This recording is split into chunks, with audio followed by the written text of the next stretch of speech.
Recording in progress.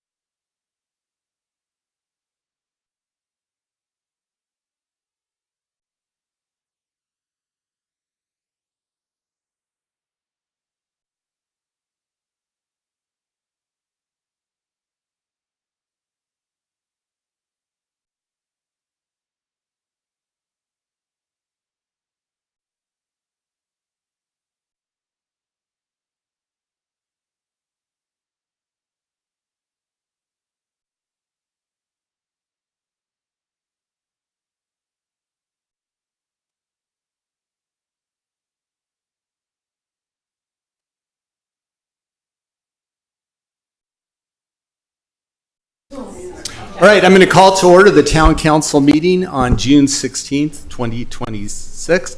This is a special meeting. Will you please rise and join me in the Pledge of Allegiance?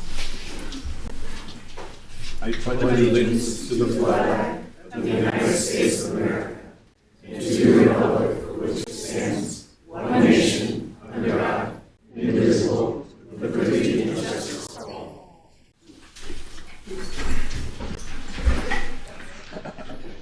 Will the town clerk please take roll?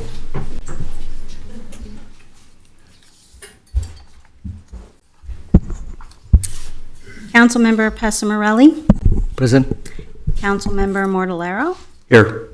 Councilmember Hoback, Councilmember Bear, Present. Mayor Pro Tem Bell, Here. Councilmember O'Connor, Present. Mayor Moore. Here. Mayor, you have a quorum. All right, thank you. I'll see if there's a motion to approve the agenda tonight, of which there's only one item, and that is the public hearing with regard to Erie's mineral rights. So moved. Second. A motion and second. Any further discussion? All in favor, say aye. Aye. All opposed, say no. All right, we have an agenda. We'll go right into public comment. And I'll ask the town clerk how many people have signed up tonight. We have 18 right now. Okay, and so we'll leave public comment at the normal time, which is 3 minutes per person. Please remember that public comment is not an interactive Q&A forum, but rather a time for you to state your comments on a particular item or issue.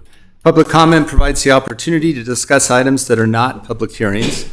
Please sign up using the kiosk in the lobby. If you have a handout, please give it to the town clerk to the left. They will distribute it to the council, included into the meeting record. When called upon, please state your full name and location for the record. Public comment is limited to 3 minutes per person.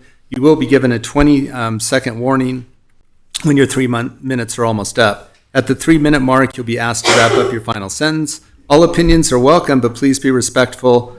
To ensure everyone feels welcome to share their comments, please refrain from any cheering, clapping, booing, or otherwise disruptive behavior. Now that I've said this, this is a public hearing. So there will be public comment in the public hearing. So let me first see, has anybody signed up for general public comment? I believe all of these people are for the mineral rights. Okay, is there anybody here to address the council tonight that is not related to the mineral rights? Okay, then we will jump right in to our first item. That's item 2026-394. It's a public hearing, an ordinance of the Town Council of the Town of Erie authorizing the sale of minerals to 7N LLC, accepting the conveyance of real property from 7N LLC, and approving agreements with 7N LLC, SM Energy Company, and Extraction Oil and Gas regarding the exchange of mineral rights for the real property. All right, with that, I will declare that the public hearing is now open, and I'll turn it over to our town attorney just to summarize the agreement that is in place.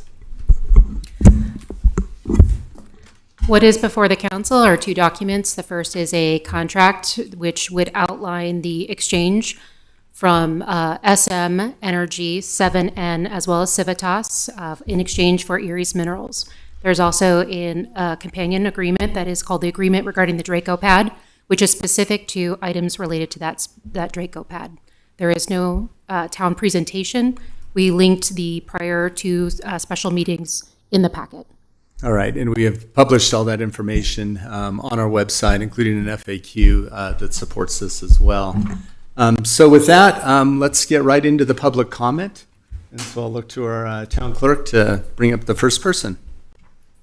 Our first speaker is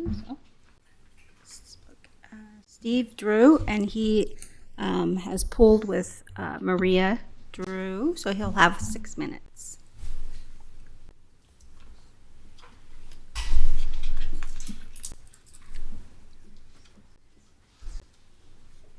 Okay, thank you again for this forum. It's very appreciated.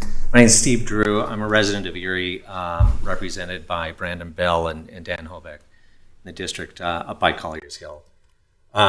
You've seen me come in before.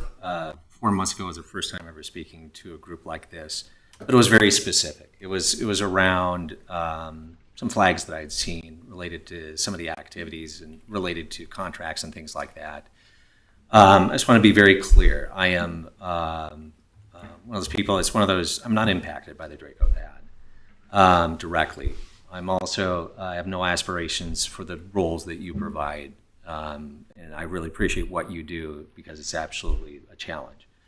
But the reason I did come up is because I did have some knowledge and some straightforward, honest questions that evolved over time into questions from neighbors and questions from others. And it's expanded into something well beyond what I'm typically comfortable with. But I am here speaking to you on behalf of quite a few residents.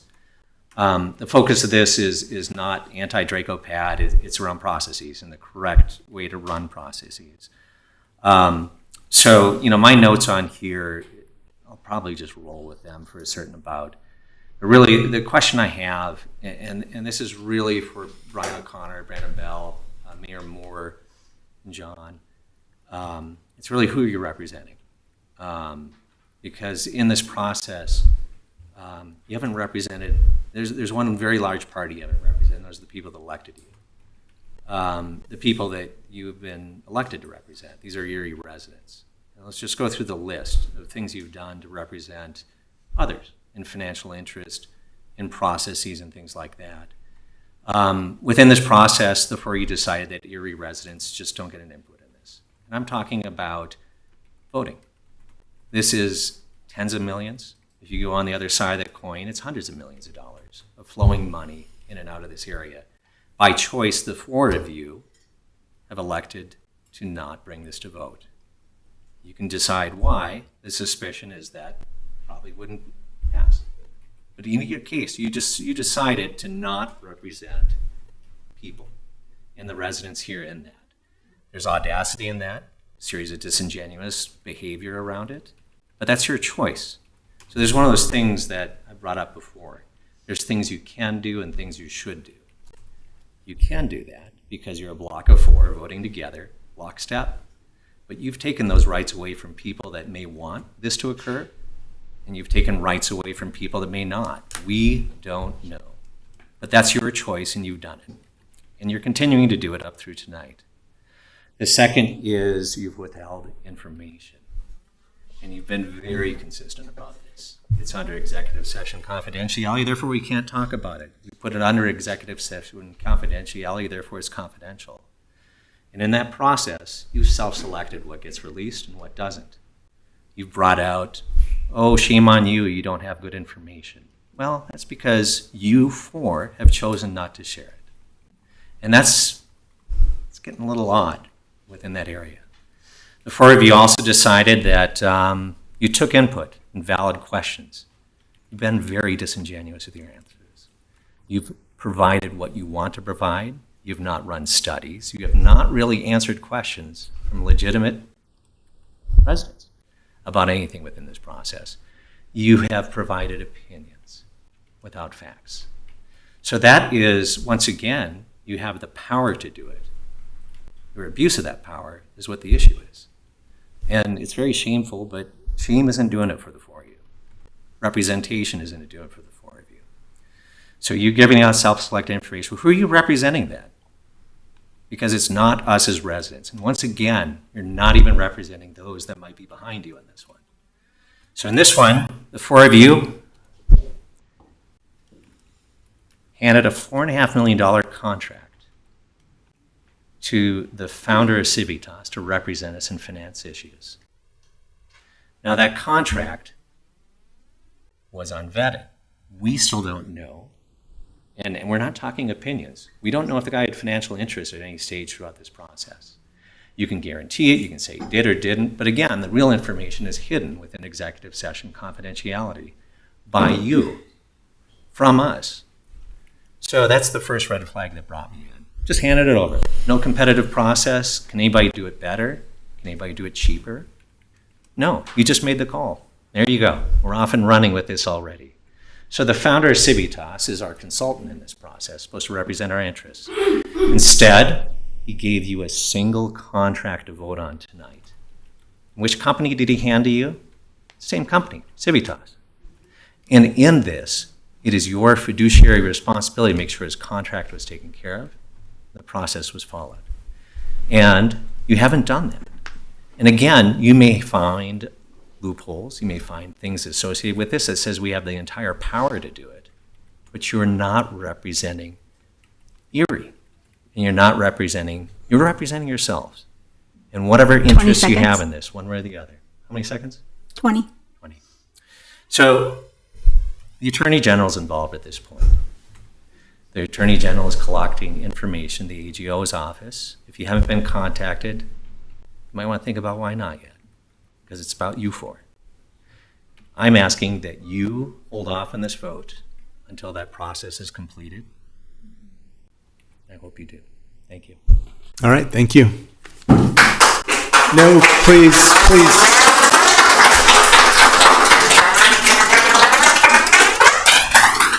We'll take a break now. Thank you. We'll reconvene in a few minutes.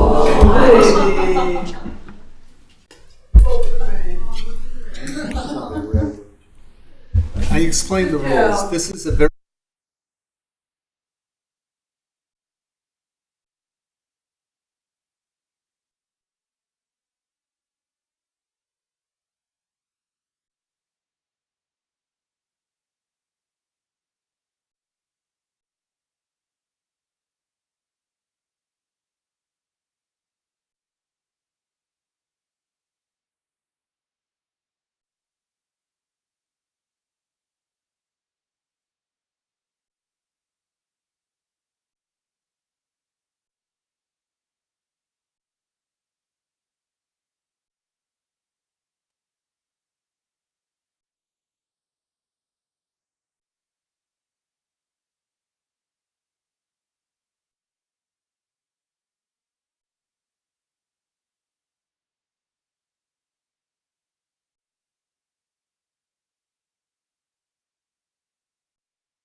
and I'm just asking everybody to follow the rules. This is a formal proceeding. It's not a place for these types of acts. We want to hear from everybody, and I do want to hear from everybody. But if you don't want to follow the rules, and so we can have a peaceful input for information, then that makes it hard for us to continue the meeting. So I'll look to our town clerk to bring up the next speaker. Next speaker is Elizabeth Fisher.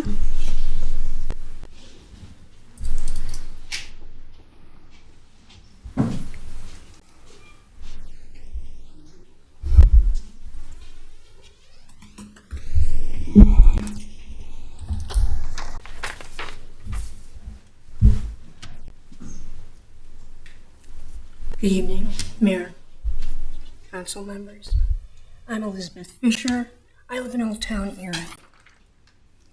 Town property is collectively owned by all the residents of Erie.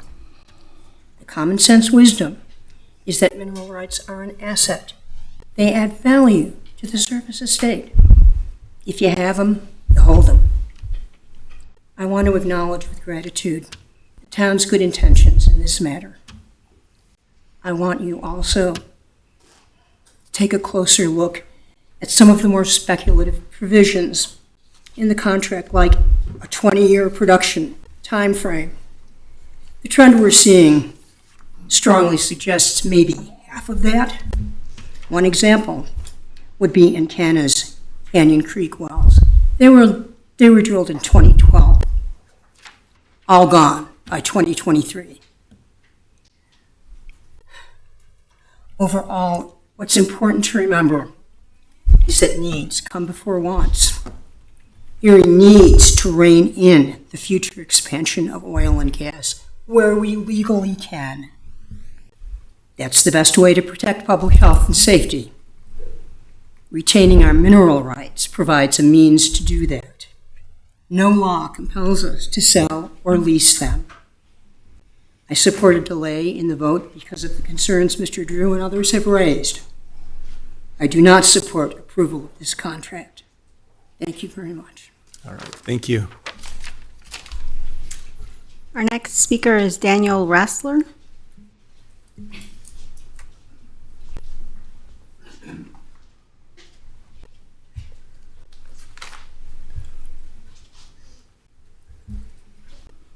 I'm Dan Raisler. I live in Erie.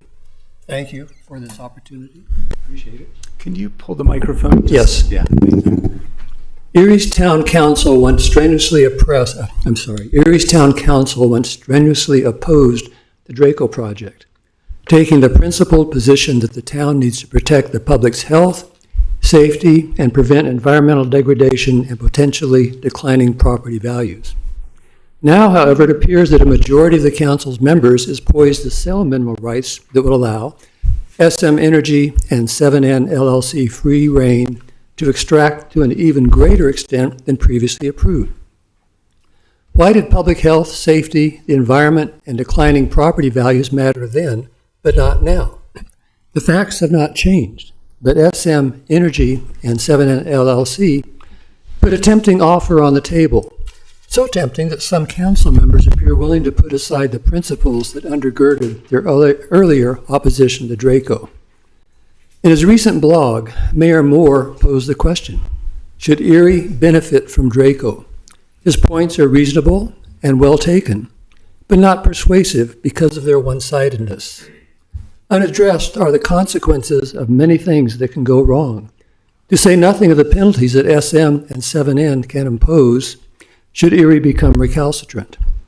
The fossil fuel industries, taken at large, success at evading financial and legal responsibility for its environmental destruction is well documented. While their actions often are legally defensible, that industry nevertheless bears the indelible stain of immorality. By voting against this sale, you, as the town council, can show this community that your values align with your principles, that you're good stewards of the beauty and wonder of this land, and that you want to nurture and preserve it for future generations. Thank you. Thank you.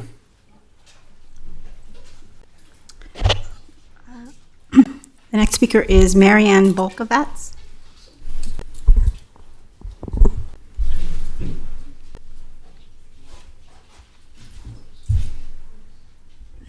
Thank you, Mayor and Councilman and woman, to allow us to have this opportunity. I come here tonight to ask that you make a decision for the greater good and that be the only guiding principle for the decision that you will make. I am Marianne Bolkovats, as I said, Canyon Creek resident. I've been a nurse for 50 years. I have a lot of investment in public health and protecting the earth and the environment and the well-being of everyone who lives in this fine community. I also come as someone who grew up in Anaconda, Montana, which had a copper smelter. It was built by Marcus Daly in 1884 and stopped running in 1980. It was a EPA Superfund site starting in 1983. And for 43 years, the damage has not been mitigated. It's cost millions of dollars, and it's still not restored to its original state. It does have a golf course, which was part of the mitigation, and some people enjoy that, but still, the damage was deep and sustained. And I would say we can't predict what will happen in the future, but we can know the consequences of actions. We can't know what an oil and gas company is going to do, but there's a lot of science and data that's available that wasn't available to Marcus Daly and the people of Anaconda when that was built. We can know those things now. This is an extremely important and consequential decision that you're going to make. And if you vote to sell the mineral rights out from under us, we surrender all future negotiating power. There will be disruption and pollution. There will be noise and dust and dirt and greenhouse gas emissions. There will be a risk of groundwater contamination and a decrease in property values. Again, I am humbly asking you to please consider only the greater good for the community of Erie. I understand that there's reasons that it's appealing to say yes to this, but as a nurse and as a resident of this community and as someone who lived in a Superfund site, I must ask you to say no to this. And I want to just thank everyone who's shown up and my family and friends who are also watching this on Zoom. There's a lot of interest in this, and so thank you for this opportunity. All right, thank you.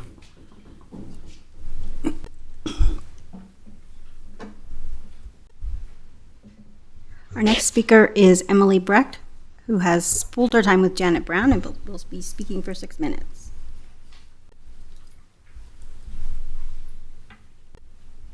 I'm Janet Brown. I'm pretending to be Emily Brecht.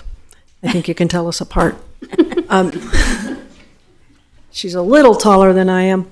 I'm not going to say much. I'm just going to let you repeat what I have said in many emails, which is that I am opposed. I'm up here representing myself, my spouse, and the world's greatest cat. Right? Thank you. Thank you, guys. Okay, I'm going to adjust this. Yeah, thank you. Just tell me if this is working. And if anybody can't hear in the audience, please just signal that, because it's typically because we're not close enough to the microphone. Yeah. I always tell people, like singers and actors, I'm like, you have to eat the microphone, which is a weird way to say it, but okay. Anyway, whoops. My name is Emily Brecht. I live in Canyon Creek, 1 block from Thomas Reservoir Open Space in Erie. I'm here to request 3 things. 1, delay the vote. If the process that created the SM Energy deal is deemed illegal by the state, as mentioned earlier, it would have financial consequences for the town if the council votes yes today, I think. We have a sole source non-competitive offer brought to us by a consultant hired in a non-competitive process. The making of this deal is cloaked in secrecy of executive session. We, the people of Erie, have valid questions. If people here are misinformed about the deal, it appears to be by design. In the June 2nd meeting, council claimed competitive bids were not required because other offers would not include the tracts of land by the airport. Well, that's deprived the town of the opportunity to find out if there's something more valuable for our town than that land. The free market has not had an opportunity to work. The land deal should have been severed from the mineral rights negotiations so that we could get competitive offers. 2, moving on, sorry. If you do vote, please vote no. All the information shared with the public paints an extremely favorable picture of the SM Energy deal. There is no risk analysis, which gives this deal the appearance of no risk. Just a windfall of consequence-free cash and land. I would like to see an analysis of the risks and liabilities the town would take on if the council votes yes. I would also like to see a full assessment of the potential benefits of voting no. What is the value of retaining our mineral rights? Or protecting several neighborhoods and Thomas Reservoir open space from fracking? What's the value of putting a speed bump, potentially, in front of the Draco project? What's the value of avoiding the liabilities this deal may introduce to our town, now or in the future? What's the value of not entangling our town's budget with oil and gas revenue? Is there value to potentially slowing development or growth of the airport? I don't know. What's the value of maintaining our town's autonomy from SM Energy? Without an analysis of all options, this vote on whether to accept SM's deal is being made blindly in a vacuum. 3, I have structure. We need more accountability and transparency in our town council. Executive session is being used to keep Erie citizens in the dark. On a separate note, some council members have chosen to vent and shame other council members on Facebook. It creates a really toxic environment and exacerbates existing town political divides. All of this conflict roiling out into the public sphere, where differences in opinion become reasons to bully or belittle, appears like poor leadership. The only thing about this process that embraces small town feel is how amateur it makes Erie look. I really appreciate you listening to me and having the time to speak. Thank you. Thank you.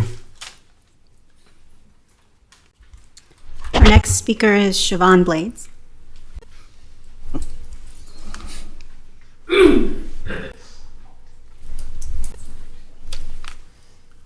Good evening, I'm Siobhan Blades. I live in Erie, Colorado. I've lived here since 1992. I remember your first term, and don't think your legacy is going to go down as good as that one. Anyways, I am curious, after the display of our elected officials storming off the dais, if everybody stands up and claps, will that shut down the meeting? Or will you be voting after you drive everybody out of the room?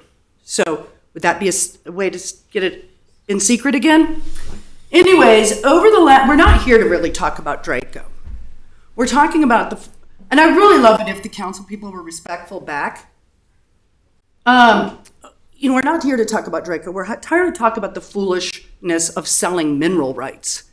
Over the last 6 months, residents have repeatedly asked for transparency, information, and a meaningful opportunity to participate in the decision involving town-owned assets. In fact, the amount we're going to make is less than our annual budget if we do sell them. So those secret meetings 6 months prior to even the other council members learning about it, and the only reason the residents learned about it was because you let it slip on the dais. So we know now that Alameda Mineral Advisors was hired without the RFP process normally required by town policy. We also learned during the January 2 study session that the competitive bid solicitation process required by the consultant's contract was not completed. Consultant Matthew Owens later stated that he was instructed not to complete the work and said the instruction came from the people who hired me. I'm not sure I'm writing down everything I have to say. You're here to vote, right?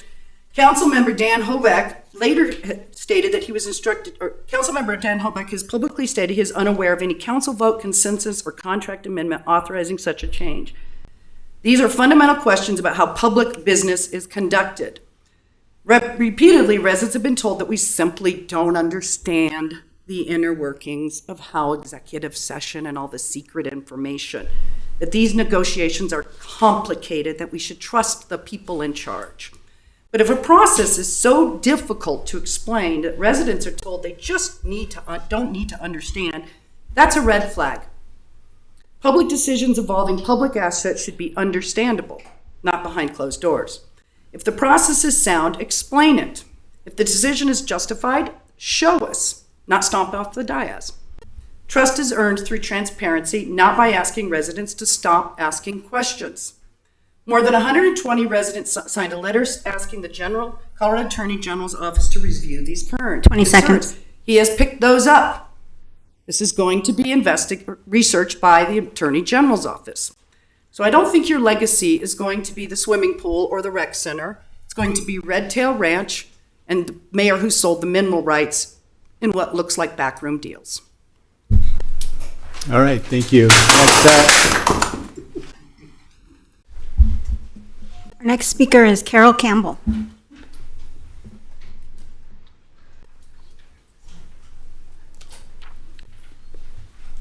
So my name is Carol Campbell. I'm a resident of Erie. I've been here for about a year and a half. I live in Morgan Hill, which apparently is heavily fracked. I worked for the Environmental Protection Agency for 35 years, retired as a senior executive in charge of Superfund and the National Environmental Policy Act, as well as water quality. And I have a lot of experience in oil and gas extraction. Thank you for the opportunity to comment. When reviewing the agreement contract and the mayor's recent blog, I had a few concerns, including there is no guarantee of $25.5 million projected production revenue. It's a projection. The actual worth of the 158 acres now and in the future, selling any post-closure mineral rights discovered at $24,000 per mineral acre. I have no idea if that's a good number or not. The $4.5 million payout to Erie, which oddly coincides with the amount of Alameda's potential payout. We do not know if the agreement and the contract that the Town of Erie Council plans to vote on today is the best deal and in the best interest of the Erie citizens, as we only had the SM Energy offer to consider. The process feels rushed, like buying a car, and the deal is only good that day. The council has lost the trust of many Erie citizens because of process reasons. Lack of transparency and incomplete or late information to the Erie citizens, lack of option analysis with the pros and cons, including no action, lease and sell, improper process followed for sole source contracting with Alameda, potential conflict of interest with Alameda and Civitas/SM Energy, including previous employment, monetary benefits potentially during the negotiation or after the sale, we don't know. Failure to enforce the consultant's contract to get multiple bids for mineral rights, possible directions to the consultant changing the contract terms without the whole council's knowledge and no amendment to the contract, soliciting public comments with no intention of changing or modifying the decision, which appears to have already been made. Now, I have a lot of experience in public comment processes and actually doing very difficult decisions, as you can imagine, with my experience in Superfund. And I will say this is one of the worst processes I have ever seen. I recommend providing more analysis on options, getting additional bids on the town's mineral rights, and a more transparent process. We should not be held 20 hostage seconds. to SMS's timeline at the possible expense of making the best decision to the community. All right, thank you. Our next speaker is Don Colosino.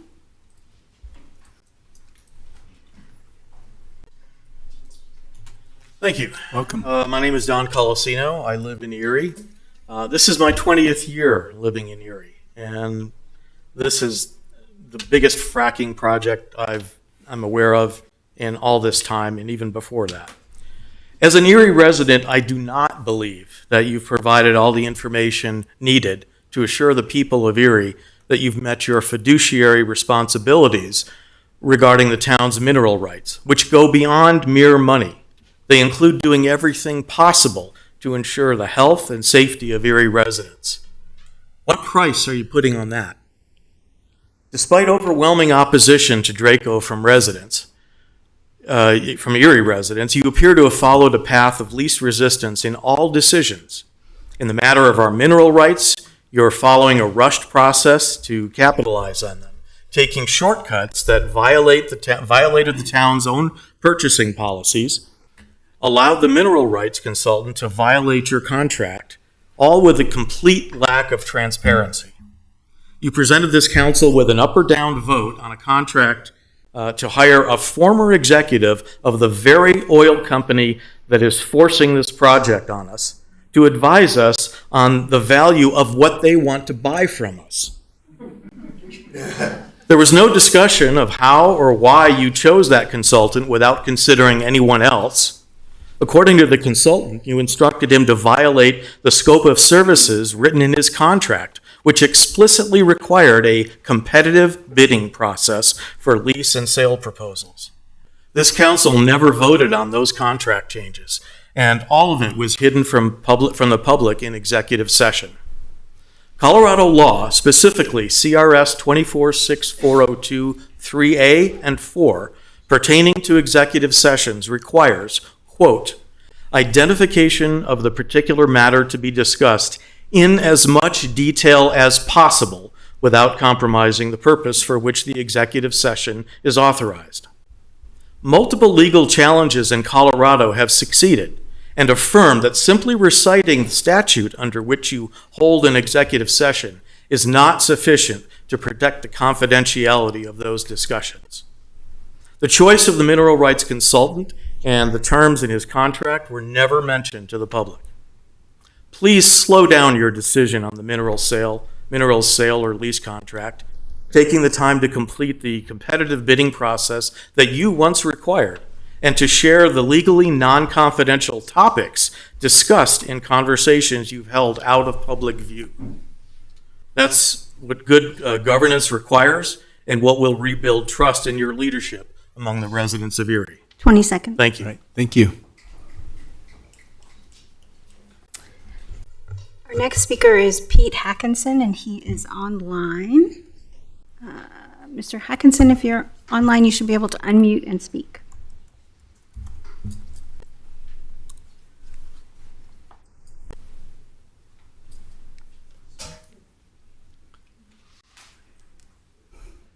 How about we go to the next speaker and then we Okay. can try to sort that out? Anna Clark.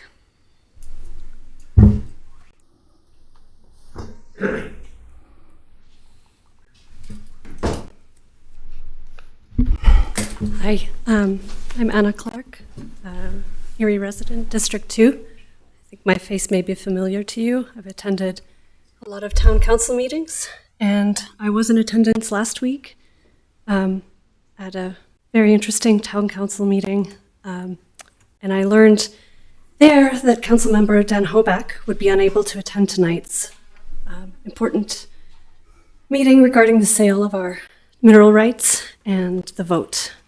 It was very discouraging to hear this request of his to postpone or reschedule this vote was denied. I did send an email asking this council to reconsider his request. I haven't received a response on this matter, so I'm speaking here today to reiterate my concerns, to make sure that I'm heard. This mineral rights sale has been under a dark cloud, primarily due to a series of executive sessions to which the public cannot attend. We understand we can't attend these meetings, but Councilmember Hoback has pointed out at several meetings that this is eroding the public trust, and he's advocated for more public discussion and transparency, to which I've witnessed he's been met with bullying behavior from the dais. That was extremely disappointing. There was only one public meeting held on this mineral rights sale. It was 2 weeks ago. And I know that many residents of Erie are still uninformed on this issue. We elected 7 people to represent our town. I do expect that all council members to be present for voting and decisions regarding important matters, especially for the sale or lease of the town's mineral rights. And right now, I do not feel my voice would be adequately represented here. This vote can impact the future of Erie, and I dare say also the character of our town. We are navigating a new state law, and I'm urging you again to reconsider the request to postpone a vote until all council members can be present. Thank you. Thank you. Mr. Hackinson is not online, so we'll keep going. Okay. Ben Hemphill.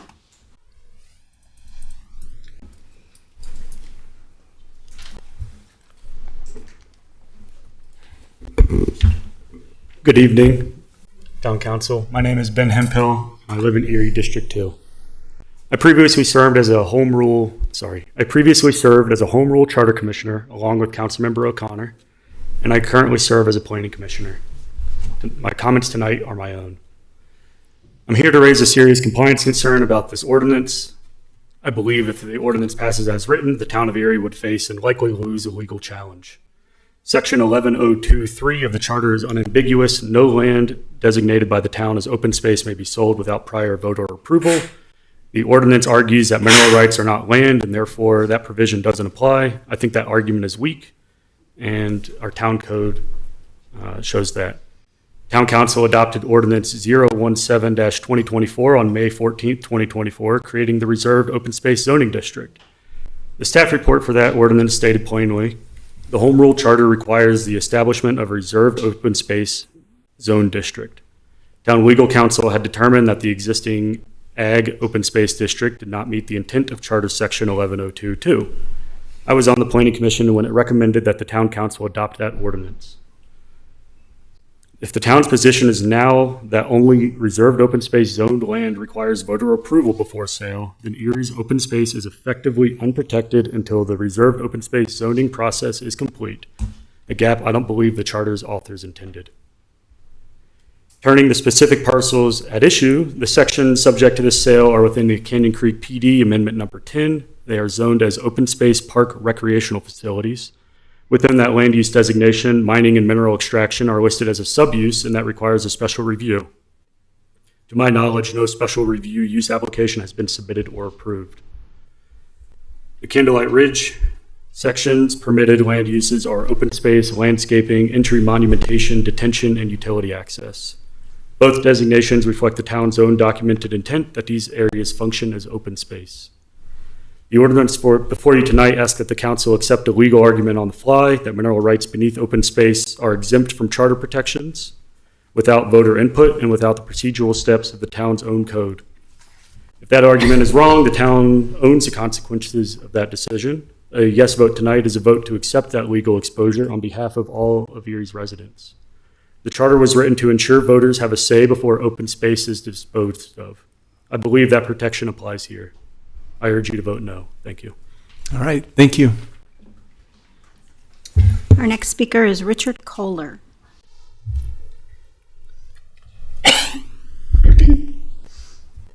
My name is Richard Kohler. It looks like Kohler. I live in Erie, and I am a registered professional hydrologist. I have a surface water PhD from the University of Arizona. I have 40 years of experience for water resources. I just want the council not to overlook some things that perhaps you have. And that is, what is the water situation here? Once you frack a rock, you can't unfrack it. Once you have your aquifer polluted, it's extremely expensive to try and undo that. We have junior water rights here in northern Colorado. We're facing a major drought. People are cutting back on their watering. When I moved here in 2004, there were 19,000 people. You're planning for 85,000 people. So whatever you're doing today will have implications for generations.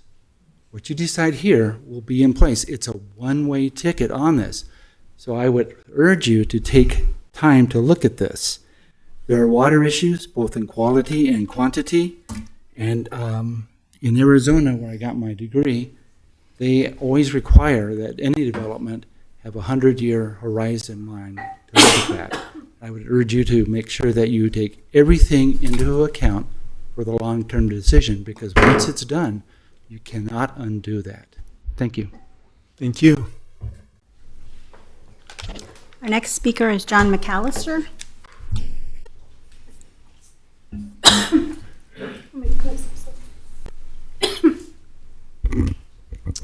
Mayor Moore, council members, I'm John McAllister.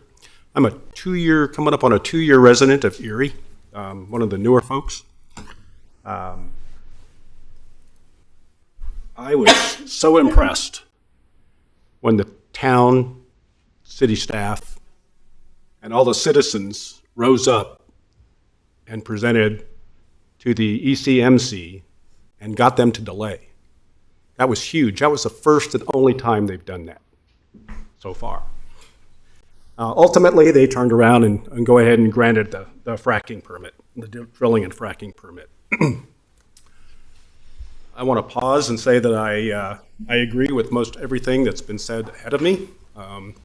So some of that thunder is gone.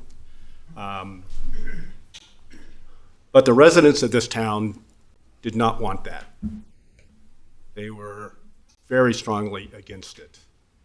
And I feel that they have been ignored by this process. And the fiduciary responsibility that you folks hold, to hold them in their hearts, to know and understand that their children and grandchildren are going to be living through this. And there's no real reason to rush this process. I urge you to either vote no or to delay this process. Thank you. All right, thank you. Our next speaker is Michael Irwin.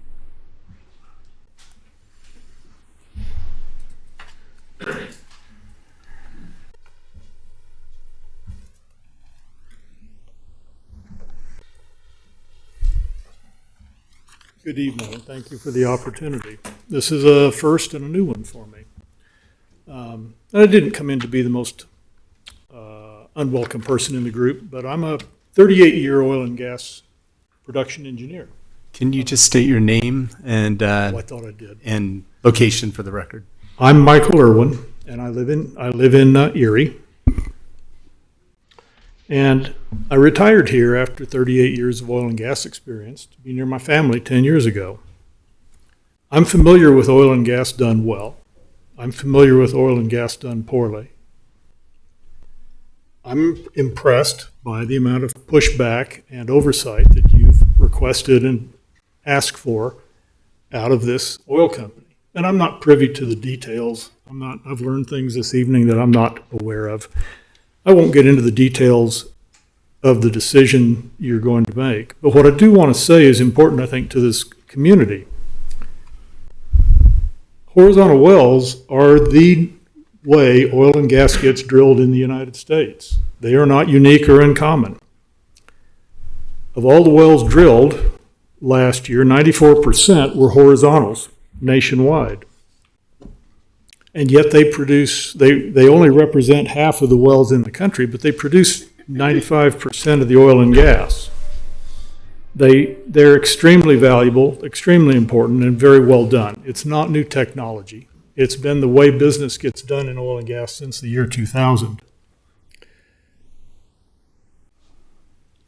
The DJ Basin, which covers Weld County, is the fourth largest basin in the United States. And it's not hard to look back over the last few months of disruption in the worldwide oil market to recognize oil and gas powers more than just Colorado. It is important. I'm in favor of transitioning. I hope we're in a transition to something other than oil and gas, but that's not where we're at now. It's a necessary means to how we live. 96% of the oil and gas produced in the state of Colorado comes out of this one county. Oil and gas is here to stay. It was here before us. The town of Erie was built on resource development. Drilling coal mines under this town didn't come without risks and costs, and my house is impacted by one of those old mines, as is my neighborhood. This is not new. 20 seconds.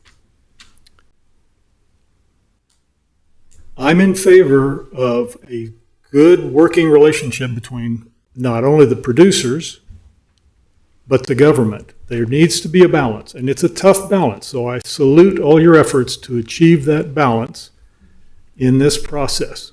But it's important to the community, the state, and the country. Thank you. Thank you. Next speaker is Timothy Fink.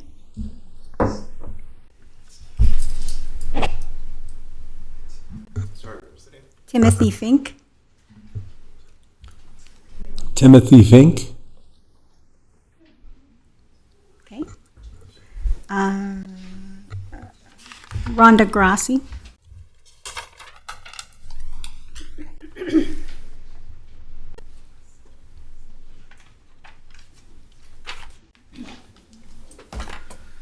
Hi, everybody. I'm Rhonda Grassi. I've lived in Erie for almost 28 years now. First, I just want to thank you because I know each and every one of you care about this town and the community, care about its health and safety paramount. And I don't question that ever from anybody. You might have different opinions, but I know you all think about that all the time, and that matters. About 15 years ago, I remember Town Hall being packed with residents because fracking was happening in Erie.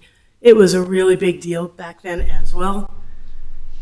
The town tried so hard to get the state to stop, as you all have done, but the state gives drillers rights, and that really ties our hands as a municipality. So the best thing we can do at that point is negotiate.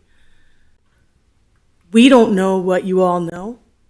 We trust that you're working together to make the best deal possible. I like that this driller will clean up a lot of the abandoned wellheads around town. I like that they will give us some land that we might use for Erie's benefit in the long run. I know the driller's going to start drilling, whether you pass this or not. That's coming down the pipe. We can't stop it. So getting something is really important. It's also important for our relationship moving forward. About 15 years ago, we created the town a memorandum of understanding. And at the time, it was the first time the drillers actually decided to work with the municipalities and create a better set of standards. We had a lot of rules. We wouldn't let them flare anything anymore. We had air quality testing and water quality testing that they paid for, but we got to do so we could control the data we were seeing. Things like that were really important. And it helped them cooperate with us in the long run. Was everybody happy? No. Do I think the town did the best it could at the time? I do. And I truly believe you guys will do the best thing for us moving forward. If we have a relationship with these people moving forward, it's, in my opinion, going to help everybody in the long run. Thank you. Thank you. Next speaker is Stephen Klein.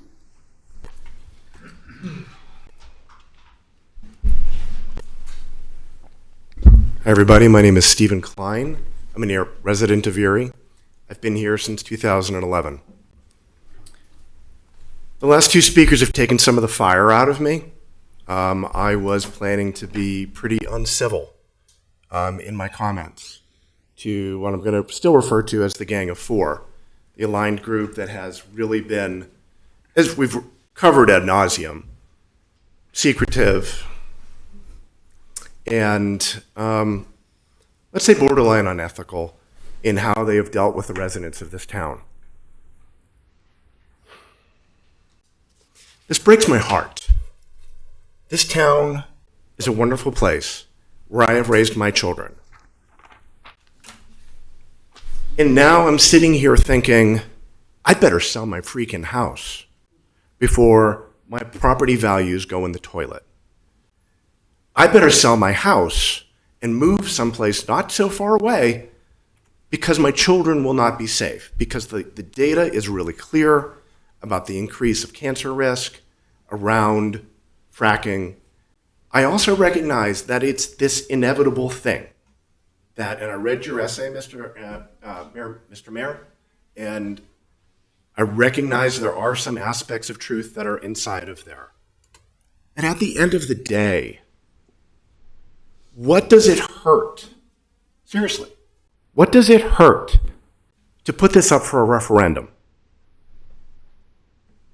If nothing else, council members, you may sleep well at night knowing that you've done everything that you could to fight for this city and for this town. But instead, we do have secrecy. Instead, we do have negotiations. Instead, there are questions about what kind of benefits are the Gang of Four receiving from this oil and gas opportunity? Is that what you want? Is that who you want to be? Is that what you got into public service for? Why are you pushing this through so quickly now? I know this is not an interactive forum, but please ask yourself that question. What's the damn rush? And don't we get a voice? Because everybody except for two people tonight have spoken against this. Why is that? And why are we pushing forward at warp speed? I'm complete. Thank you. Thank you. The next speaker is Jeremy Zaks.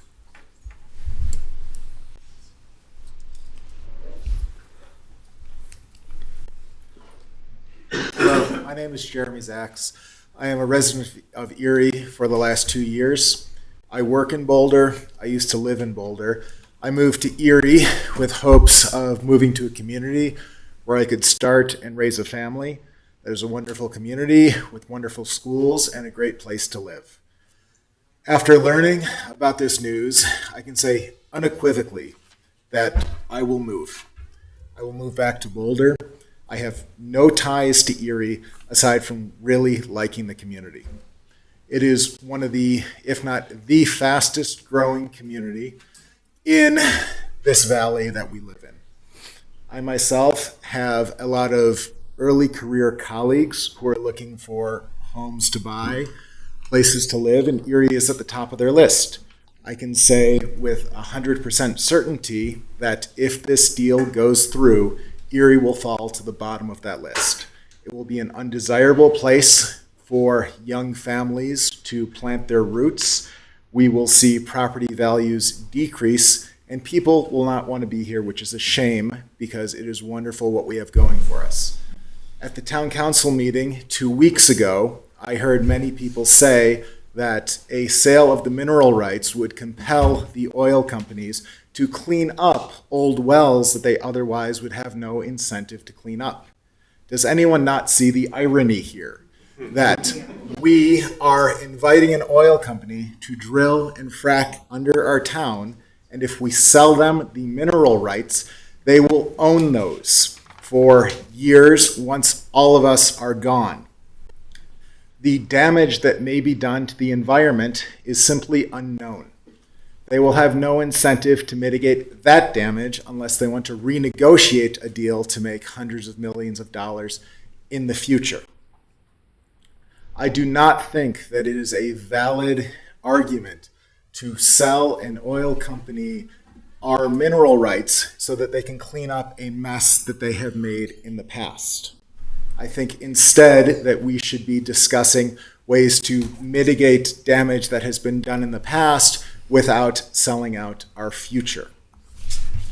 There has also been talk about monitoring oil and, monitoring air and water quality and measures that will be in place. I implore everyone to look up what happened with Tasman Geosciences a couple of years ago. And I'm sorry, I'm blanking on the name of the other company. And Eagle Consulting to monitor air and water quality a couple of years ago.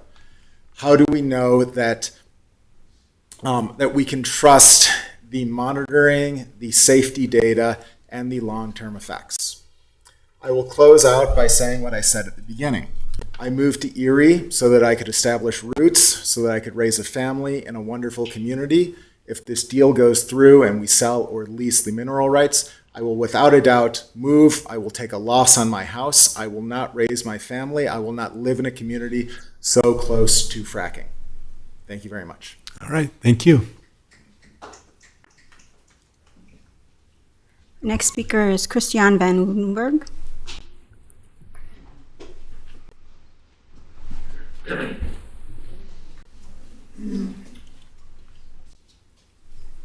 Good evening, Christian Van Woudenberg, and also from Erie. I thought it appropriate to speak for Dan Hoback, as he's not here tonight. So I wanted to, even though he's made written comment, I wanted to read that into the record for everybody. I cannot be in attendance for the June 16th Town Council meeting, at which a vote will be taken on the sale of the town of Erie's mineral rights to SM Energy, augmenting and enabling the drilling of the Draco pad and fracking. These are Dan's, council member comments. The issues have been many and complicated, some of which may well result in legal challenges to any approved contract. These include lack of transparency and clarity, and overuse of executive sessions to make decisions, failure to follow competitive bidding processes or policies on multi-million-dollar contracts, an interpretation of the town's charter requirement that open space property not be sold without voter approval being overruled by an ordinance, the very scenario the charter fully intended to avoid. The lack of a special use review for the drilling of open space properties, potential conflicts of interest between negotiating parties. For the last 6 months, Erie Town Council has been negotiating behind closed doors for the sale of its mineral rights. A lot has been made appropriately of how 2 multi-million-dollar contracts have come before the Town Council without going through any type of competitive bidding process. One was already approved, the other will be voted at the June 16th session. Also, for the last 6 months, residents have repeatedly been told by the mayor and council members that they wanted to hear from the community on whether or not to sell the town's mineral rights. Residents were told their voice would be heard. They were told the council would listen. Resident voices were and are strong, consistent, and plentiful. You came out in person, both in council chambers and on the streets, in emails and in social media. The message has been clear. Residents are broadly and strongly opposed to the sale of the town's mineral rights. Not once has council heard a price at which these residents would compromise their position. The mayor and others on council have also said, we want to get something out of the Draco pad. Council member positions on the sale have been visibly telegraphed through it all, mine included. If the contract is approved, one thing stands true. Whose voice matters? That of residents or that of council? That of the voters' approved town charter or an ordinance? And that was submitted by Dan Hoback, council member for District 2. Thank you. All right, thank you. Christiane was the last person that signed up. All right, would anybody else like to address us tonight? Yes, sir, come on up.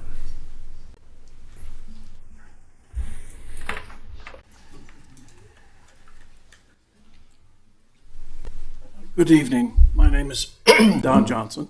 I'm a resident of the town of Erie. And like some of the people before me, I had not planned to talk, but after hearing everything and thinking it through, I see the error of selling mineral rights. Now you say, why do you know? Well, unlike people here, our family's been a resident of the town of Erie since 1907. So we're not exactly the latecomers getting in on the act.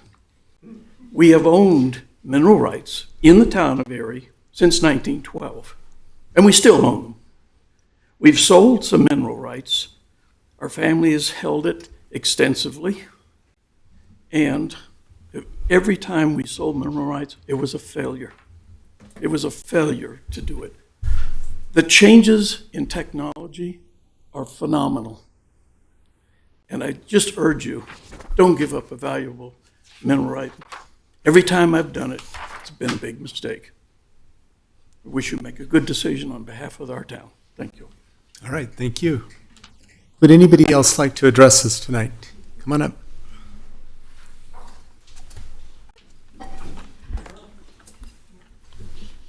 Mayor, Town Council, and Town staff, my name is Neha Pasaramelli. I live in Rex Ranch. And I just turned 18, which means I'm a voter both in Colorado and nationally.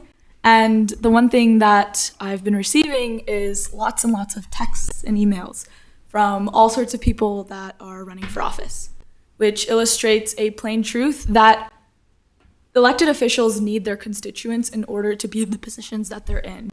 They need their donations, they need their votes.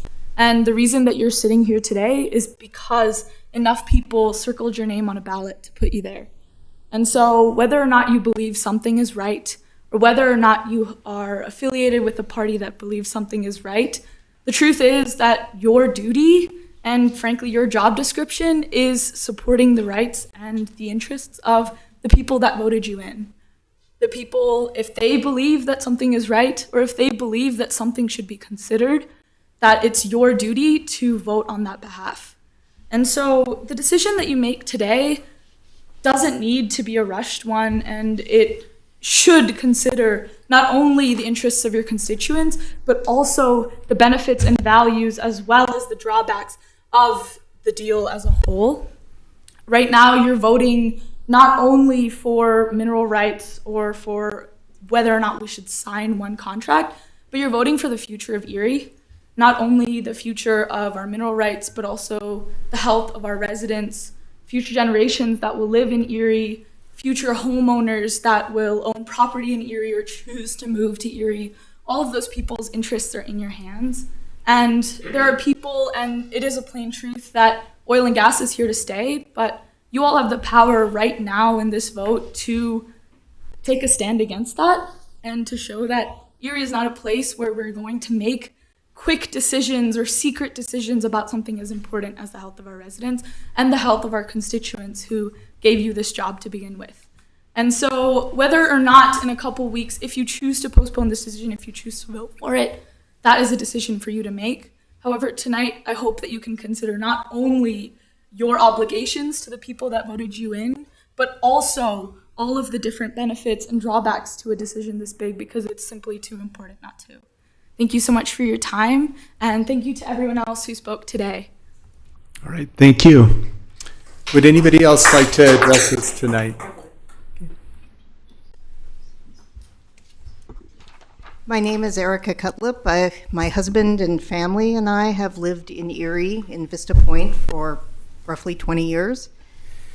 I would like to say, first and foremost, that as the mother of a cancer survivor, and there are 3 of them at my child's school alone, I'm very concerned about all things fracking.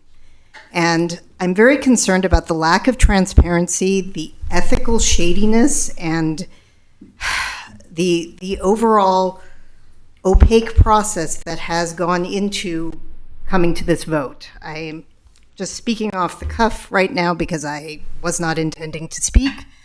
I realize that we may not be able to I realize that it's inevitable that the mineral rights will be sold, but I think this process should be slowed down significantly.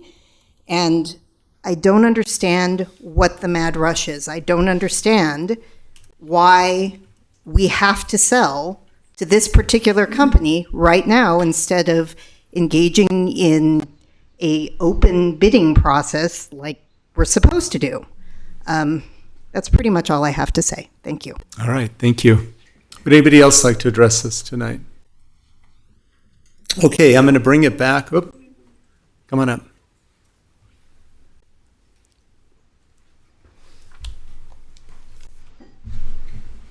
Hi. Sorry. Oh, that was loud.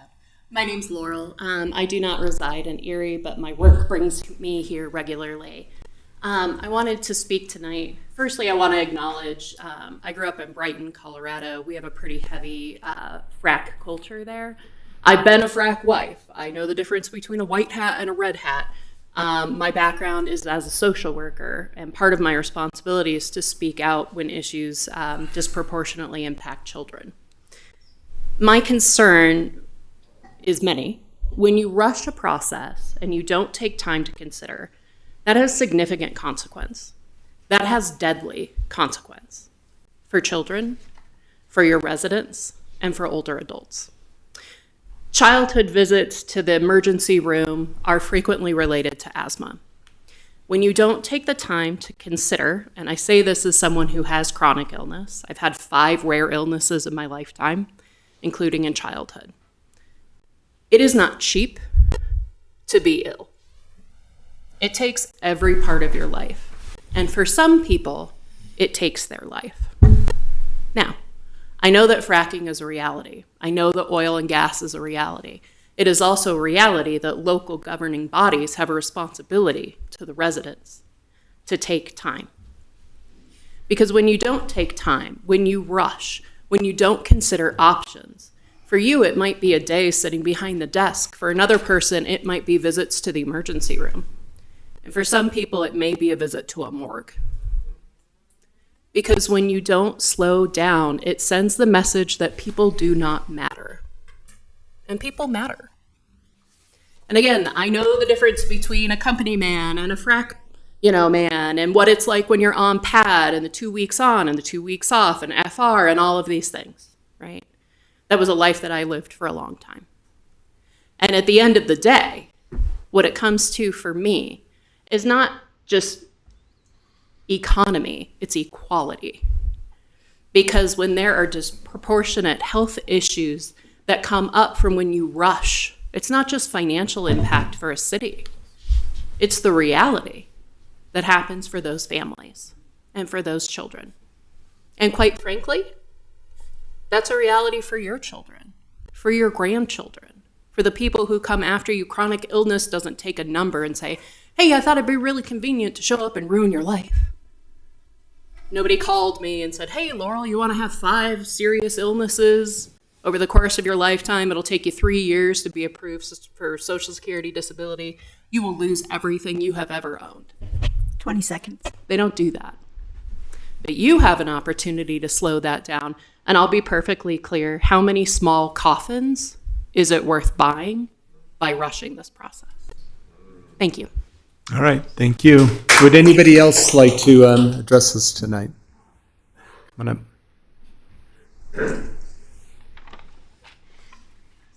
Hi, everyone. My name is Shannon, and I am a resident in Thornton.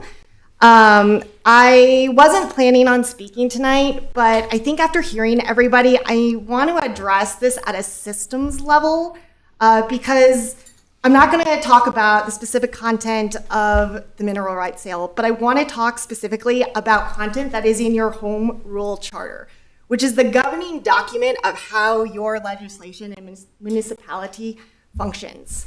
The charter's preamble pledges that Erie will uphold democracy, equity, justice, and foster a community that is inclusive, diverse, and welcoming to all. Those are powerful commitments, and those commitments need to be real, and the process used to create the charter must embody them.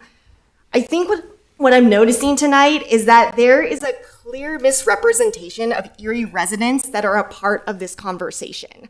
I have testified multiple times over the, of the families of communities of color, and we have learned through that process that there is a communication barrier. There is lacking information coming from the town to these families that represent 20% of your population. I've heard multiple times tonight saying, we don't understand, we're confused.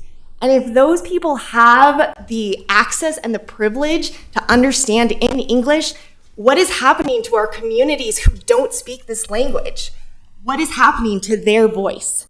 And I think speaking to voice, you have a representative who represents your constituent, and he is not here. And if you are going through with a vote, you are not upholding the voice of your Erie residents. That is not within your home rule charter. And so I would encourage you, no matter what direction you go, when you think about how your municipality represents the voices of Erie, you do not have that tonight. And so I would encourage you to at least withhold your vote so that you can ensure that all residents' voices are heard.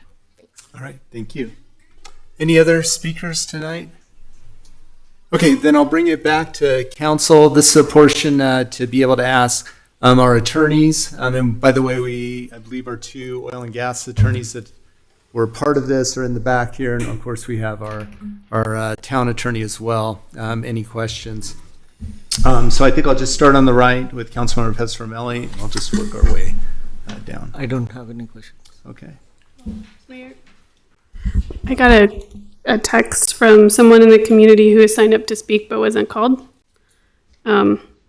Casey Hedrick. I didn't see them. Here. Do you They're see them not on online? the list, but Okay, if they're not online, then I don't know if they're on. I mean, I'm happy to bring them in, but if they're not online, there's Right. not a way to bring them in. All right, I'll go back to Councilmember O'Connor. I don't have any questions for our attorneys. Okay. Mayor Pro Tem? No question. Okay. Councilmember Bear? I have no questions. Okay. I have no questions for the attorney. Okay. I do have a question for the attorney. I think the open space has come up a number of times tonight, and you've addressed that a number of times, and I think it would be beneficial to hear that again. Sure. The open space is defined, or the term is used in our charter in, got it here. Section 11.02, and in 2024, the then town council made a specific finding that land to qualify needed to be designated as reserved open space. We do not have any current reserved open space land designated in the town. Okay. I have a ton of questions, but questions that have already been asked and answered in the 2 special meetings that we had. We've now had 2 meetings for public comment on that. So I know somebody had come up and said we basically had not had meetings on this. We have. We started to share this information at the State of the Town in early April. And then since that time, we've had 2 special meetings to also cover these points. All right, I'm going to close the public hearing at this point. And the public comment portion of the public hearing is now closed. We'll come back to council deliberations if there are other questions. Just so everybody knows where this is headed is I'll ask if there's a motion to approve. If there's a first and a second, then we will have another chance to be able to discuss the ordinance. But at this point, we can also deliberate amongst ourselves. So I think I'll do the same thing. I'll start with Councilmember Fresarmelli. Is there anything else you'd like to share at this point? So I have 3 categories of discussion on this one. One is a severe deficiency in the procurement model, where we failed to conduct like competitive bidding, lack of vetting of a major contract, there was no RFP, and we were bypassing fiduciary safeguards. No data to make sure we are getting the best deal. The second point was transparency. Why are we rushing even to vote? What's the reason for that? And then overuse of executive sessions in which we discuss so many things we can't talk here, or we are like forced to. The decision of hiring Matt was also not a 7-0, and so much of information is hidden, which people are asking, and we are elected here to make the hard decisions, and not all decisions are easy, and if we have all the data, we can make decisions like on the fly, but this is a very complicated issue. Public health is involved, future of generations is involved, and we just need to make sure we make a decision that is good for the coming generations. And also, one thing I wanted to also bring up is we just balanced a budget of $393 million last November, and even this year we had appropriations of making changes. We solved every problem, allocated budget, we stopped projects which are not useful, and now I don't see a reason why we are in a rush to sell an asset which could be more valuable in future. Asset is an asset, and you don't see that as, okay, now we sell it, we keep the money, we buy a land which is probably we don't even know what to do with that land. And the second thing is there are wells that will be closed as part of the deal, but if the company is a good company, why don't they do it without the deal? Let's do it now, as show some good behavior to the town. And these are all the deals that look so shady, because this transparency issue is not just this one term. We have seen it like many times. Red Tail Ranch, it was approved on a toxic dump site, and only 4 people did vote yes for it. And the land which was for affordable housing, the same 4 people wanted to bring in a church in there, give the land away for free. And this mineral sale has been happening, the discussion for almost a year, and then it's hidden. And when public came up and talked, that's when the mega church issue went away. Now public came and they're talking here. The mineral sale also should be stopped. And the fourth reason I see is long-term benefits versus short-term benefits. We don't sell assets at the personal assets that we hold just because we have it. We save that for a rainy day. And the long-term benefits are not that much in this one. And it's more risks than benefits. And I just want to reiterate that my vote is no on this one. Thank you. All right, thank you. Councilmember O'Connor. Thank you. Councilmember Pasarmelli, one clarification. I never supported a church on the Page property. Just so that's out there. So I can change it to majority council. Well, okay, I'm going to try to keep us on point tonight. I've gone back and forth on this one. At the beginning, it was a $2.85 million offer, which wasn't appealing at all.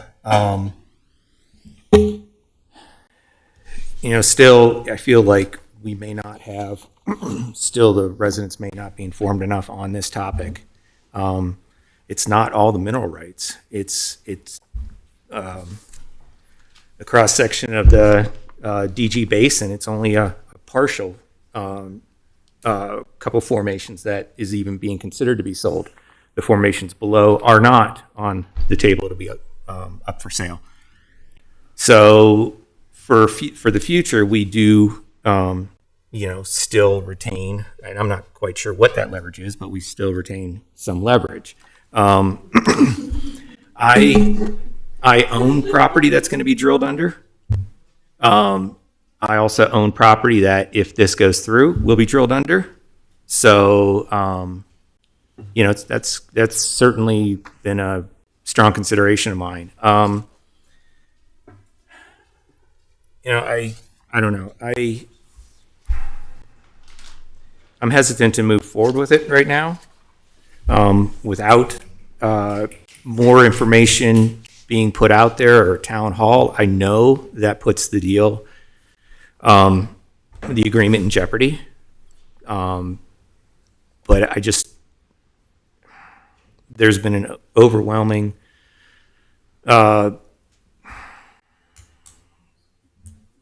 amount of residents who've reached out, and there's just seems to be a misunderstanding of what this is all about.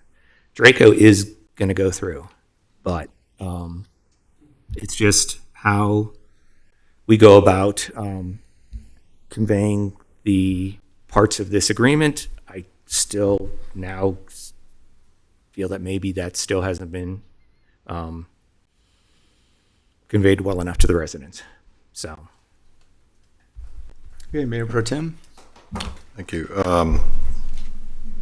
Sorry, I lost my screen turned off here a second.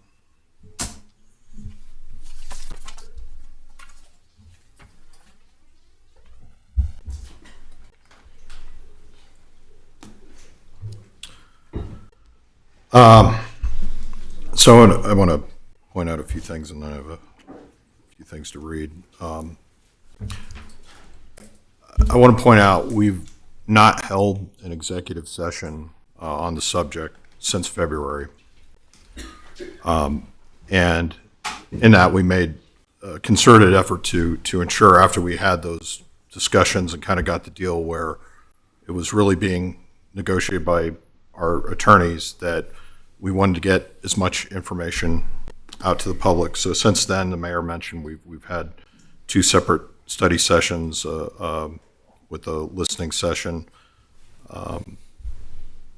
And I'd also point out that I think what people view as hiding things from people, we get direction from council, from our attorneys, and attorney-client privilege is something that needs to be protected, as well as the town's negotiating position.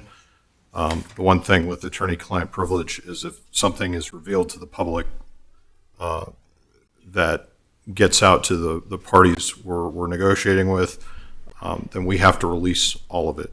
So one of the things that I first dealt with when I first came on the Board of Trustees back in 2020 was the bridge theft. That went on for several years, probably 3 or 4 years that we were dealing with that issue before that came to resolution. I can't tell you how many times that I had people call to me, where are we at with getting our money back from the bridge? Where are we at with the lawsuit against Aflac? And I simply had to say, we're working on it. I could not tell any other information because we had attorneys that we were giving information for strategic positions to negotiate. And that's the purpose of the executive session. We've held, since February, we've held multiple executive sessions on multiple things, including our water allocation policy and our NISP participation, which have all been revealed to the public now. So we don't hide things indefinitely, and we're not intentionally trying to hide things from the public. It is to protect the negotiation process. As far as Councilmember Hoback not being able to be in attendance, I wish he could be here. A few weeks ago when we voted on our NISP participation, nobody has been more involved in our water rights discussion than Councilmember O'Connor, that I'm very appreciative of that, and you weren't able to be there at that meeting. And it's one of these things where we have timetables on this, and there is a timetable on this agreement. So while this process may appear rushed to some, and I understand that, we've been working on this, as Councilmember Pestromelli said, for approximately approximately a year, and some of the roots of this go back before that, which we'll get to in a second. After a certain point, we get to a point where SM has to proceed, and at that point, our mineral rights are worth nothing. They're not even worth selling to a third party because they're already going to begin production, and they will simply exclude the town's mineral rights. So we had a limited timetable. Our attorneys weighed in on the issue of mineral rights under open spaces was discussed here. And we also mentioned that there is no zoned reserve open space. There's nothing zoned that way at the moment. I want to go through some of this here that I wrote as a statement, but first I want to apologize to the public.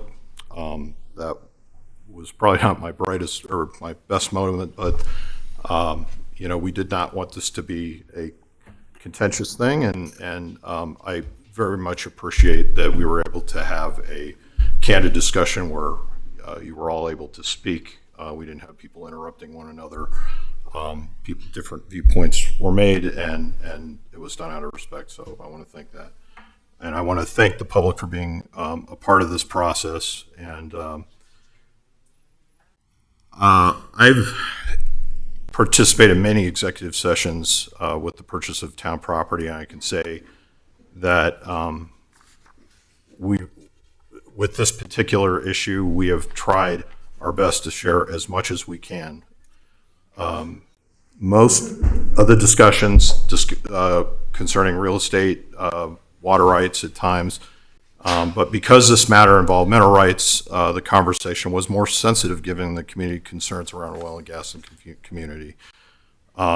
Unfortunately, the scrutiny also brought rumors and innuendos, misrepresentation, including some that were unfortunately purported by members of council. Let me address some of those misrepresentations. Early in this process, because SM Energy, then Civitas, was focused on purchasing and acquiring mineral rights, we did consider that whether that interest that they held could significantly delay or affect the Draco project to where it wasn't feasible for them. As part of our due diligence, those questions were raised and answered quickly, and it became clear that SM, then Civitas, had already secured the percentage of needed for pooling within the Draco drilling unit to proceed before the ECMC. The remaining issue was the town's mineral interest, which in the Draco drilling and spacing unit represents about 8% of the minerals in that spacing unit. In other words, Draco would move forward regardless of whether the town chose to lease or sell its mineral rights. Despite assertions by some that town had leverage to stop Draco, our consultants, town staff, and special counsel have all advised that we don't have that authority. The suggestion that the town could continue to oppose the Draco project by denying subsurface easements does not fully account for the legal and practical considerations involved. Staff has advised that further efforts to challenge Draco would likely result in significant legal costs. In addition, the town's previously granted subsurface crossing rights and easements for, including easements related to utility and infrastructure and town center. It's also important to recognize that SM has the technical ability to alter well trajectories to avoid the town's property entirely. However, in doing so, that could significantly increase risk by requiring longer well bores, and by contrast, subsurface easements, while ensuring that the well casing does not penetrate the town's property if the mineral rights sale is not approved, may actually provide a more practical and lower risk approach. The other misrepresentation is the claim that accepting this offer would devalue home. I would just like to point out that the northernmost proposed well would run directly or right next to my home. So I have a direct and personal interest in ensuring that that doesn't occur for homeowners in the town. There also appears to be a significant misunderstanding about what the town is actually selling, and as Council Member O'Connor pointed out, in this case, the leasing is only related to two particular formations. The lower formations are not included in the sale, and that does give us future leverage should somebody come back to the town and want to access those minerals. There have been serious misstatements and, quite frankly, false claims about Alameda Minerals and its role in this process. Although Alameda's initial contact was with Mayor Moore, he immediately directed that individual to town staff, our environmental services director. The accusations made by some that council members and the public are unfounded and unfairly disparage Mr. Owens and our staff. I can say with confidence that Matt Owens negotiated on the town's behalf and worked to secure the best possible outcome for the town. There have been suggestions that unethical, you're entitled to your opinion. There have also been suggestions that unethical for the town to retain a negotiator who had previously served as an executive with the company on the other side of the transaction. He no longer served in that capacity when he was hired by the town, and that was clear. That accusation is also unfair to our staff attorneys, whose responsibility is to vet consultants appropriately. Before Alameda Minerals was engaged, our efforts to negotiate directly with Civitas were unsuccessful, and the initial offers were not remotely competitive. Alameda's work was instrumental in attaining the value we were seeking, which extended beyond monetary compensation alone. There's no evidence that anyone at Alameda coordinated with SM Energy or Civitas against the town's interests. In fact, the suggestion of the contrary may expose the town to legal risk for damage to professional reputation for Mr. Owens. Let me also address concerns regarding the town's purchasing policy. Although we should have pursued the RFP process for mineral rights brokers, staff advised, because of the unique nature of this matter, the intended approach was to use a sole source vendor. That process, however, was not followed, and we fully acknowledge it. The oversight seems more of an honest mistake rather than an intentional malfeasance. And I would remind the public that council members that opposed the contract never brought up that concern to the rest of council until we had a public listening session. Then afterwards made statements to the media. The mayor stated that the matter will be included in our audit so we can identify what was missed and ensure that the process is closed and corrected. I also want to address a statement from certain members of council that Alameda did not fulfill its contractual obligations, particularly with respect to pursuing a competitive process of potential buyers, lessees, or the town's minerals. The determination of whether Alameda met its contractual obligations rests solely on the council, and our legal staff has confirmed that point. The history of this transaction begins with land the town sought to acquire along Arapahoe Road because of its importance to future economic development. Discussions about developing that land date back to December of 2020, when the AEDAB considered a new airport entrance and FBO building. That concept was further developed when the town hired ABS Aviation in 2023 to conduct a comprehensive assessment of the economic development opportunities at the airport. That report, which was presented to council at that time, identified potential of a road connection and FBO building on the property.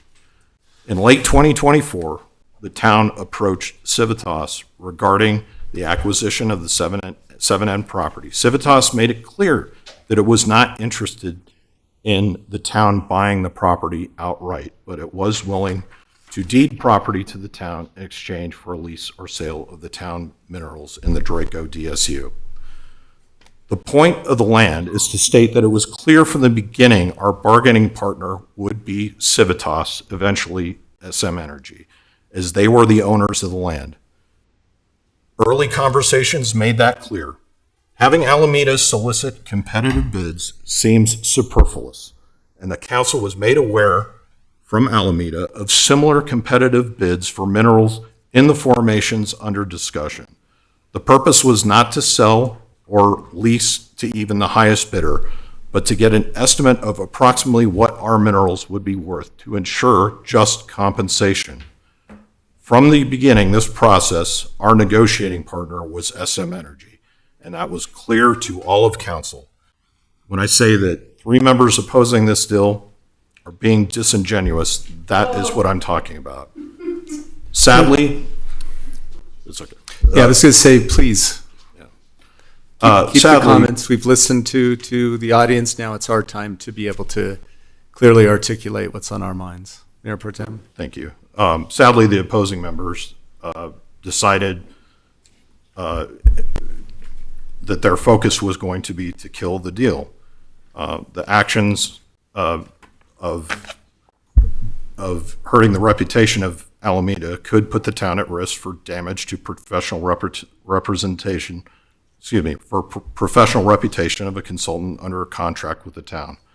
Before Alameda Minerals was engaged, the proposed value consisting of one of the properties plus cash was approximately $2.8 million. It was clear to the council that this offer fell well short of the value of the assets the town would be exchanging. Although town staff attempted to negotiate directly with Civitas, the compensation being offered was not adequate. At that point, we discussed engaging with a mineral broker to better understand the value proposed.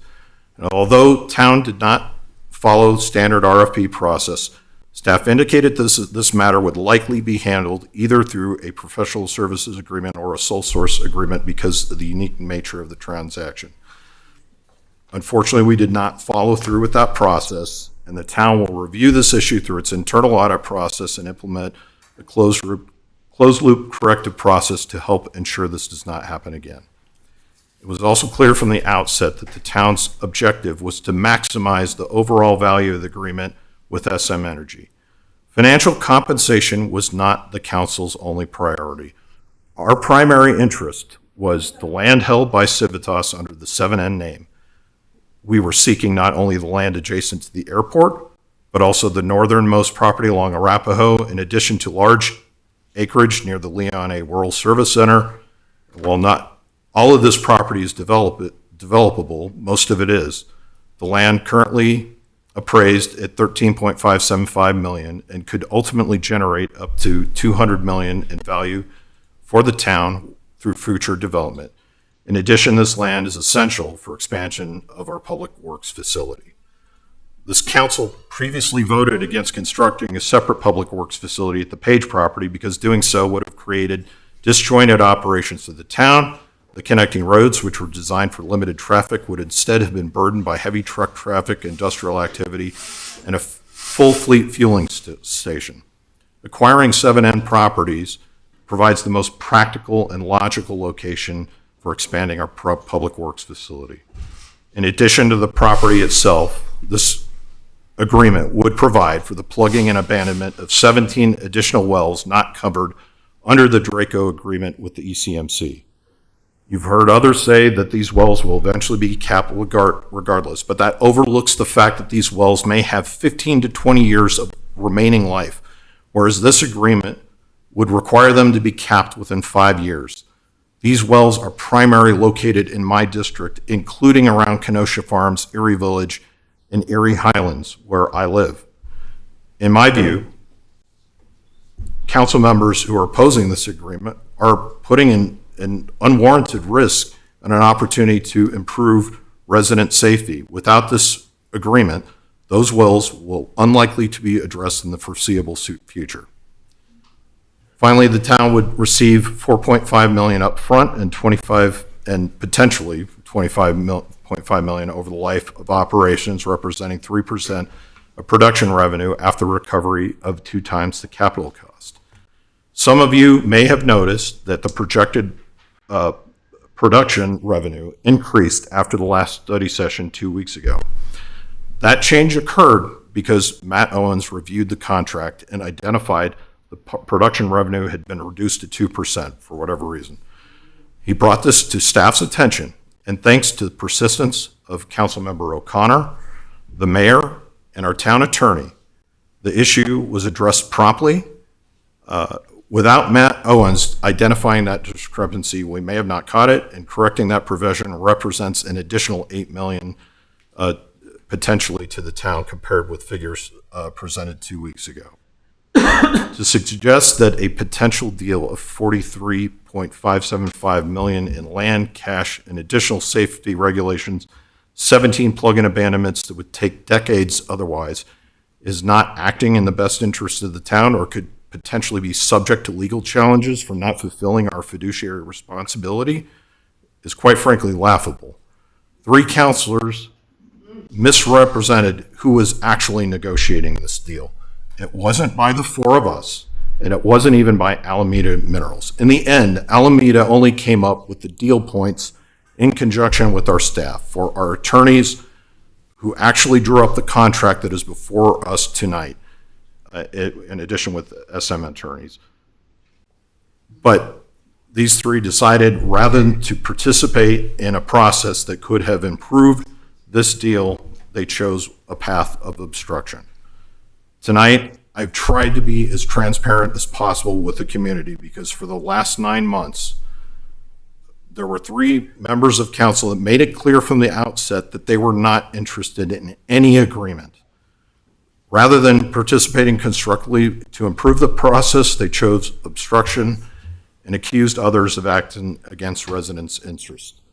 4 of us remained silent publicly because executive session exists to protect the town's bargaining position. As I've outlined tonight, that approach enabled the town to negotiate an agreement worth more than 10 times the value of Civitas' original offer. Put simply, we would not have the agreement before us today without Matt Owens and Alameda Mineral Advisors. 4 of us honored our obligations confidentially throughout this process while also pressing staff to release information to the public as soon as our attorneys advised it was appropriate to do so. 4 members of council worked to maximize this agreement, understanding that if we failed to act, Draco would proceed and the town would receive nothing in return. 4 members fought for the health and safety of residents by demanding on-site inspections for a drilling location in another jurisdiction and by seeking the plugging and abandonment of 17 additional wells that likely would not be capped for 15 to 20 years. 4 members of this body fought for land critical to the town's future development. Finally, I want to address one last talking point of the opposition, that we should pause this process and continue to future date and do a full competitive bid process and have another public meeting to discuss potential bids. This represents another false talking point that has no basis in reality. The deal as proposed and negotiated with SM by our staff is the only deal that will be made or offered. If this is not passed tonight, there is no competitive bidding process. The simple fact of the matter is, had we gone out for a competitive bid for minerals, there would be no agreement which would be acceptable to the three opposing the deal. It is simply a stall tactic to try to delay this deal to the point where it's irrelevant. We've had 9 months for you three to be a part of the process, and you made it clear that you did not want to be a part of this deal. If the simple fact of the matter is, if we do not pass this tonight, there will be no deal, there will be no continuance, and Erie will be drilled under, and we will get nothing tangible of value in return. This deal represents a significant benefit to the town for the land, the monetary compensation, and more importantly, the added health and safety benefits, adding a plug-in abandonment of 17 wells and on-site inspections and access to the Draco pad. This agreement reflects a significant accomplishment by town staff, and I would like to personally thank David Frank, our Environmental Services Director, Julian Jacquin, our Economic Development Director, Brina Meng, our Town Attorney, Kendra Carberry, our former Town Attorney, our Oil and Gas Council, John Sullivan and Barbara Green, Interim Town Manager Meredith Muth, and Director Town Manager Melissa Wiley, and Matt Owens, our consultant. I am supportive of this deal, and thank you for your time. All right, thank you. Councilmember Bear. Thank you. Let's take a deep breath, everybody. All right. I want to thank the community for coming out and showing up in our email. It's been important to hear from you. I did want to recognize a few of the public comments that were made, that we should align our values with our principles. And the idea that we should have a risk analysis to understand the benefits of saying no, because we don't have that in front of us. I thought that was a very good point. The fact that we don't have reserved open space in the town is a technicality and does not reflect the intent of the charter, and the charter was voter approved, so that does not reflect the intent of the community. And also that we are voting for the future of Erie. I think that is also a very good point, and we heard some powerful testimony, and I want to thank you for coming. And some of you don't speak publicly very often, and I appreciate you sharing your story. And so I will read my statement, though I do feel like I'm on trial a bit after Mayor Pro Tem's comments. But he's not wrong. I was never in favor of this. Yeah, so I guess that's true. I'm here because I think government should care about people. I think that decisions that are made by people in positions of power should be made from a place of great concern and care for folks. And I think about that with every decision that's before me. And I don't mean that as a dig towards other council members. I'm saying that as my focus. That is my purpose. That's my reason for being here. And so the decisions that I make are from a place of great care and concern. I just want to point out that the argument that Draco is already happening and we should get something for it is an inept argument. It's a narrative used by politicians to justify their abandonment of community values. If this vote passes today, it's a spit in the face to the vast majority of people we have heard from these past many weeks and over many, many years. The fact that a letter was penned, circulated for signatures, and sent to the Attorney General's office requesting they intervene on behalf of citizens of Erie should be a wake-up call for this council. And if we vote in favor of this deal, you are doing it in direct opposition to the people you represent. Erie has a long history with extractive industry. And when we talk about history, it's important to acknowledge all of that history. I couldn't find Erie's land acknowledgement, so I'd love to request that we put that on the website, but I'm going to borrow Boulder Valley School District's.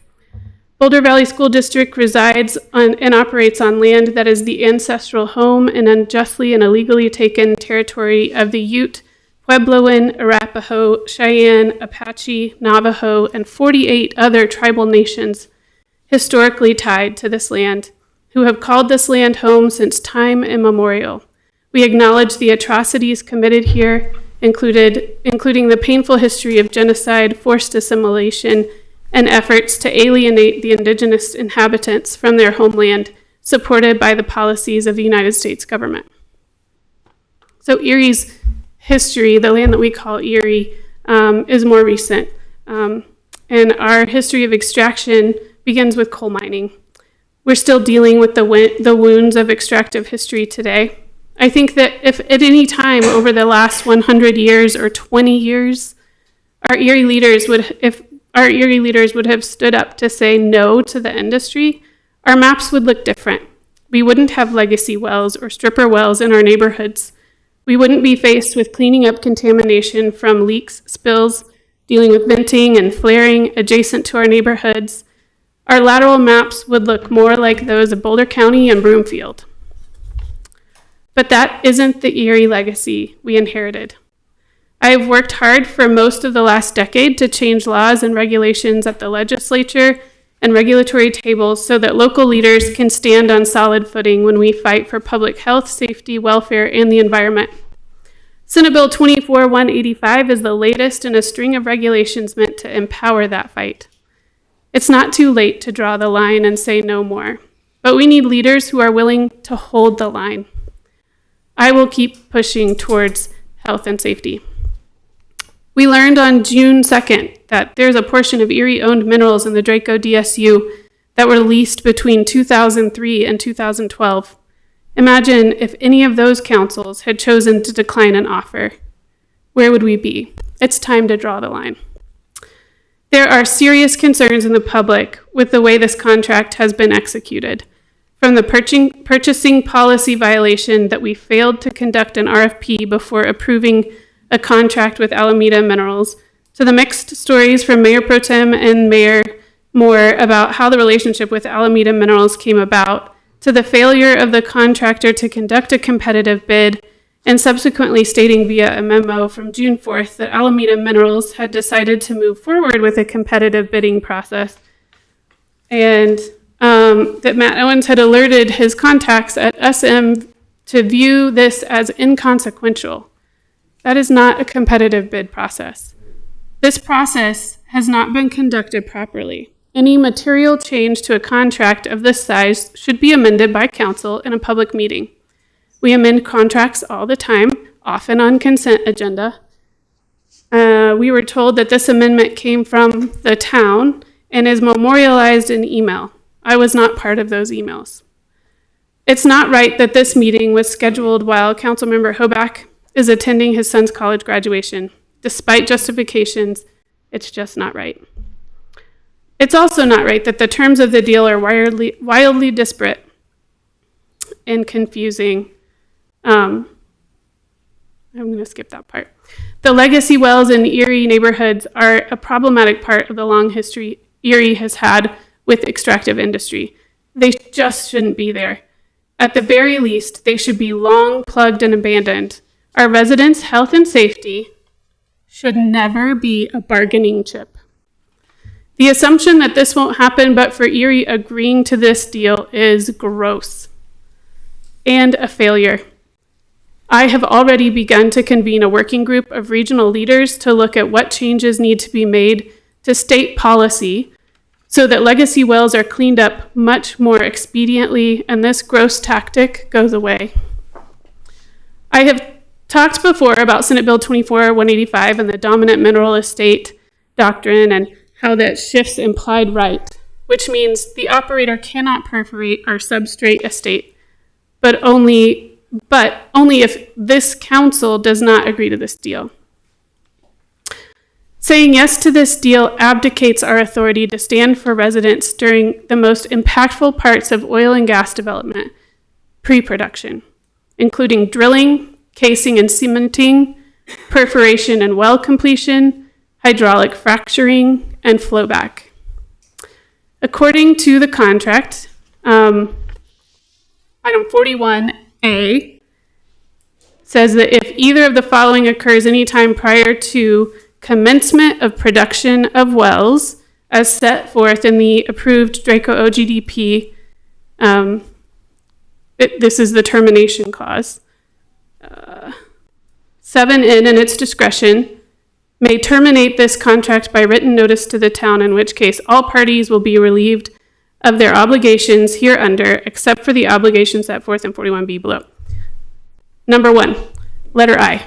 If the town takes formal action to object to the Draco pad for purposes of this section, formal action to object the Draco pad means a vote or other official action of the Erie Town Council that authorizes or directs town staff to take a position contrary to the approved OGDP.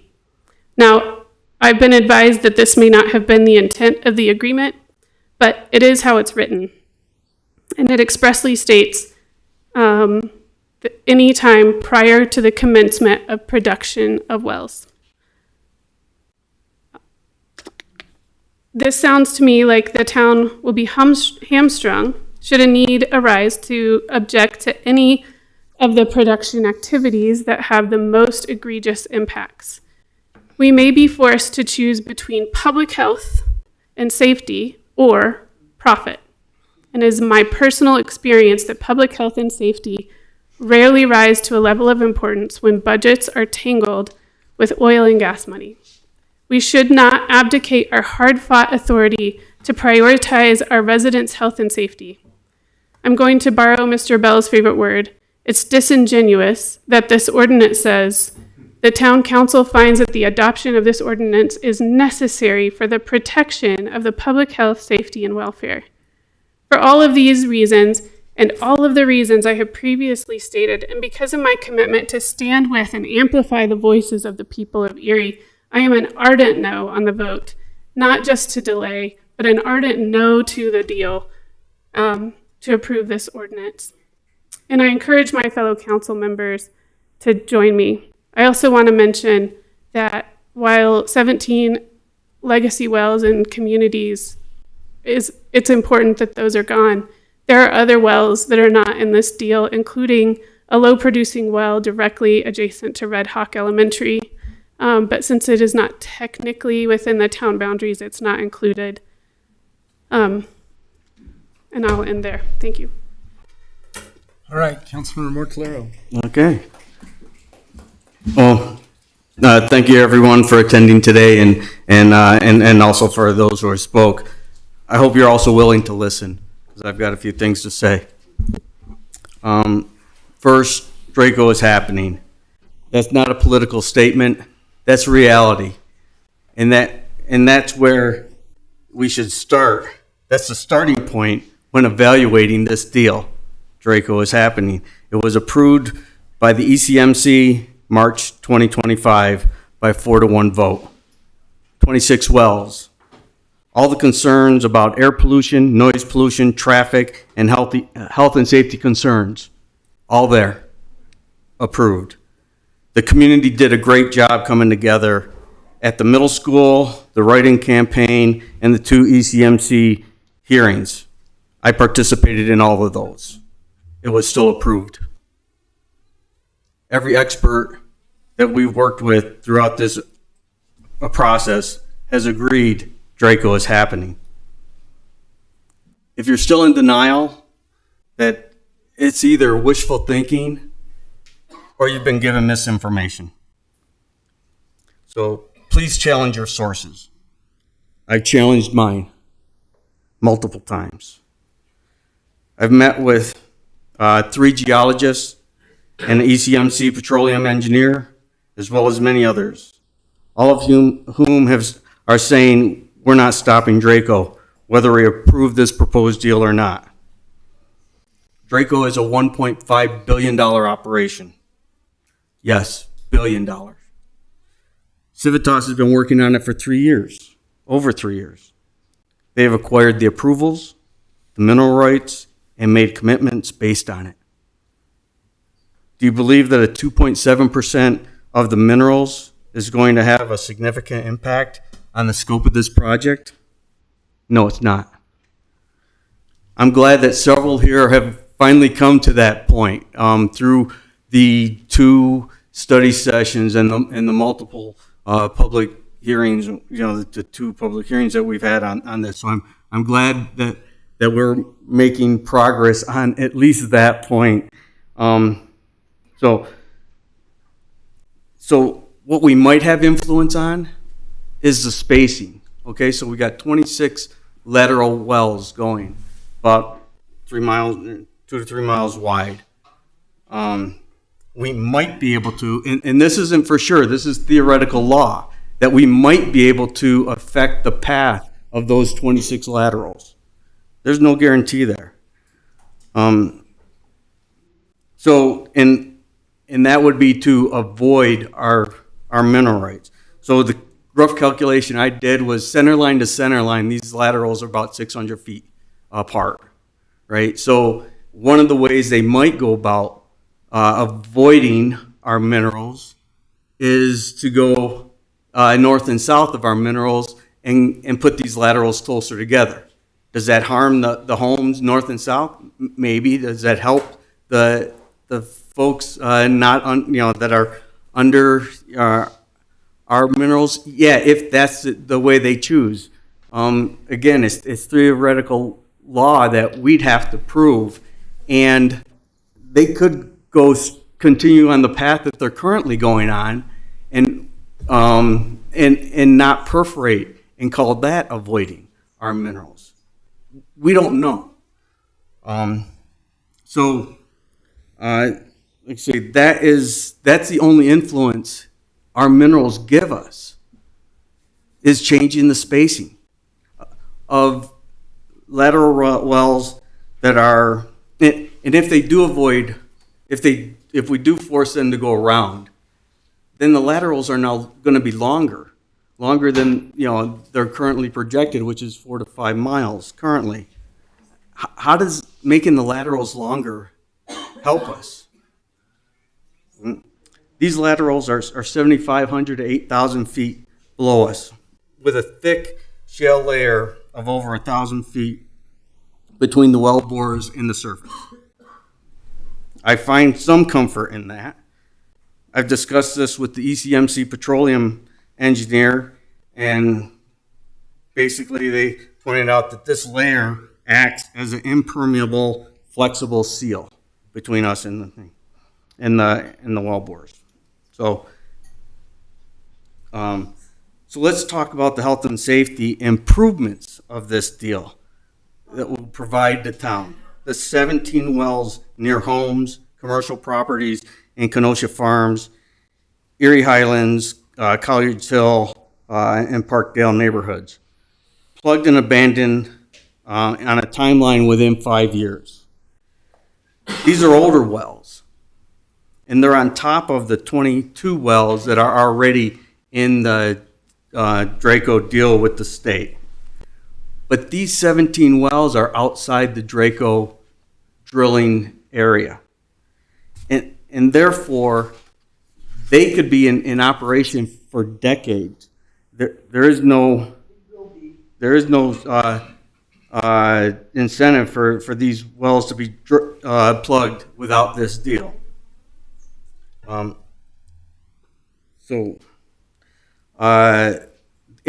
these are older wells, right? So they don't have any of the modern technology or detections of determining leaks and whatnot. There's no leak detection equipment on these wells. Like the well near my house, I have a well that's 500 feet from my home. It had no leak detection on it. It's been in production for the 25 years I've lived there. It leaked. They found it when they went to plug it, and they've been mitigating that contamination for the past year and a half to clean that up. So these 17 wells are the same type of wells that are 500 feet from my house.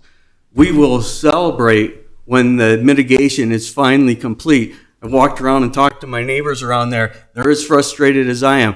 I reached out to David from our environmental services, and he's met with ECMC and SM on this to push the make sure it stays a top priority and finally gets cleaned up this time around.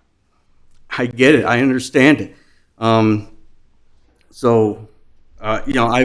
lived these concerns. So, also, I attended a webinar a few weeks ago called Plugging the Problem, Marginal Wells in Colorado. It pointed out how challenging it is to get marginal wells plugged. There's no incentive by the oil and gas operators to plug these for a variety of reasons.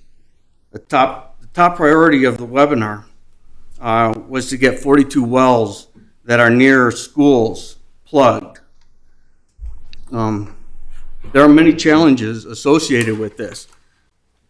The webinar was hosted by Christian, who's in the audience tonight, and he had folks from ECMC in attendance.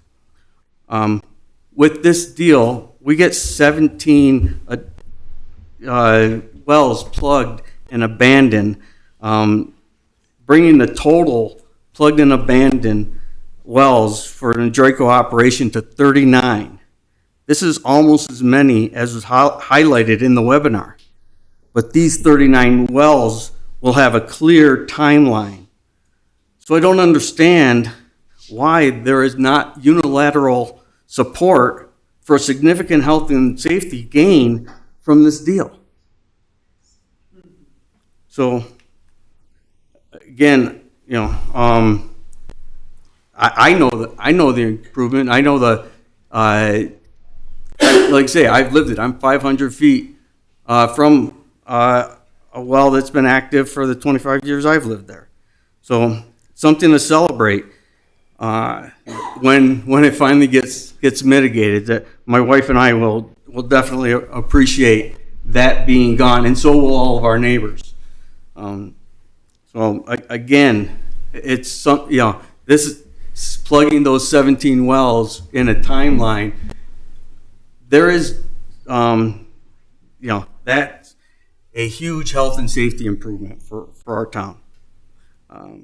So now let's talk about the monthly inspections of the well site.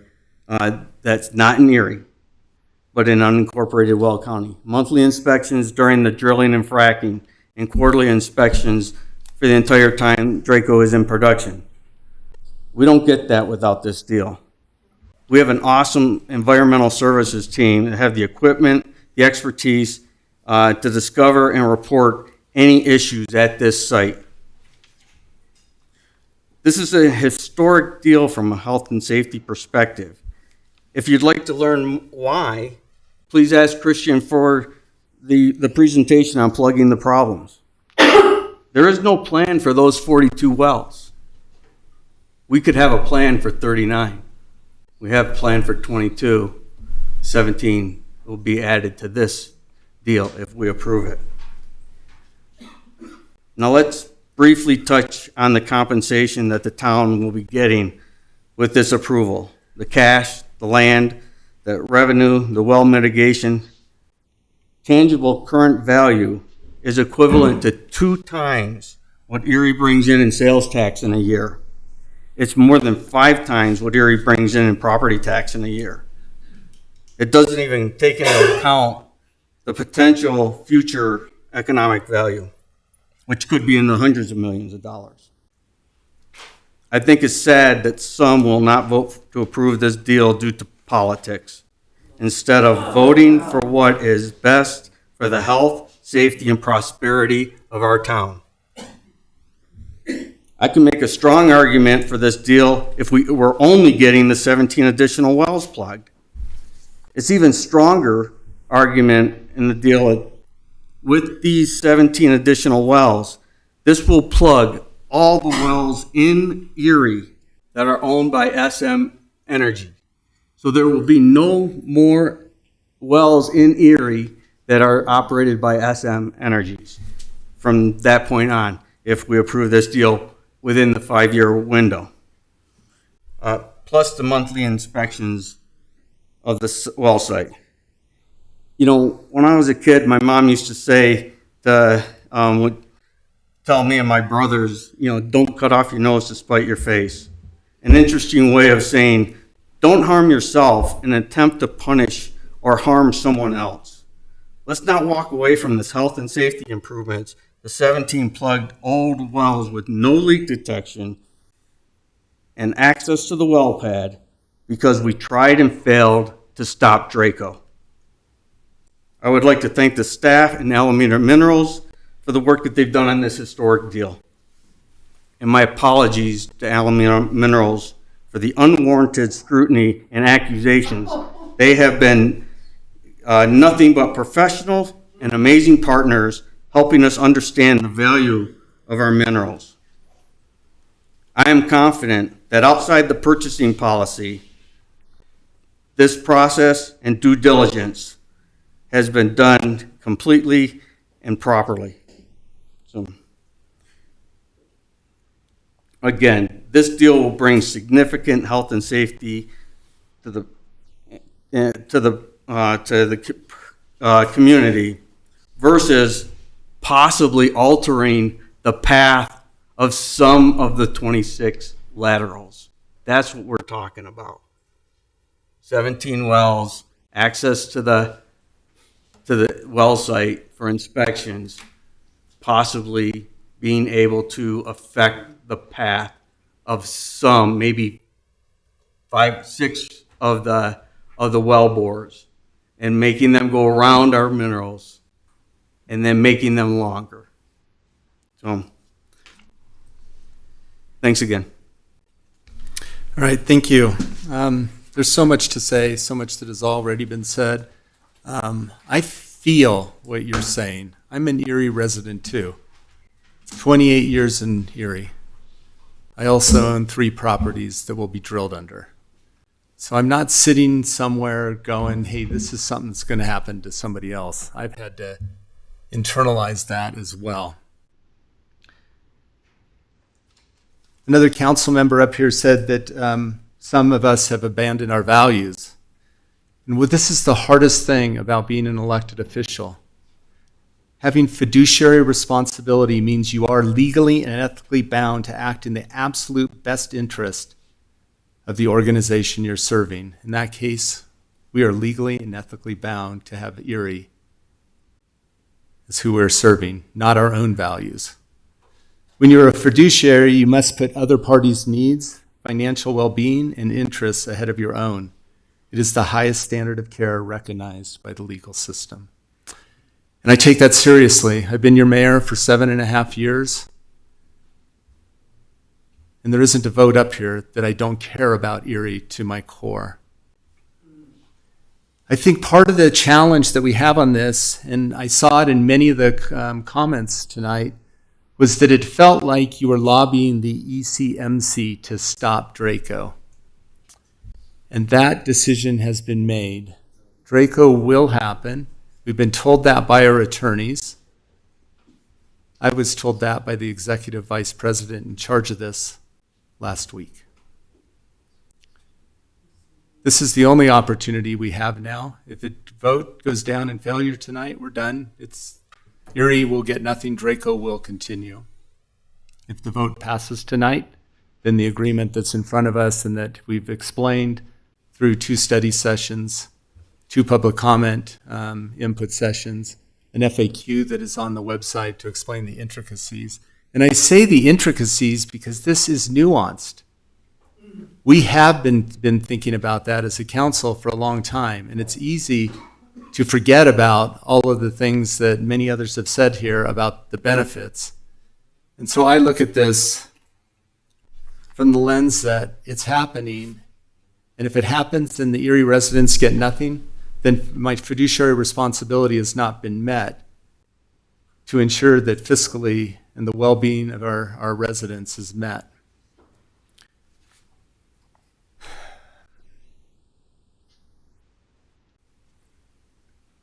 Alameda Minerals was selected for its unique position in understanding Civitas's and S&M Energy's internal economics. The owner of Alameda Minerals left Civitas 3 years ago. He served not as their CEO, as some have said, but their COO. The difference there is that he knew the operations. He knew the details of Draco. He had critical information we cannot get elsewhere that helped us leverage Senate Bill 24-185 to parlay the first offer by over tenfold.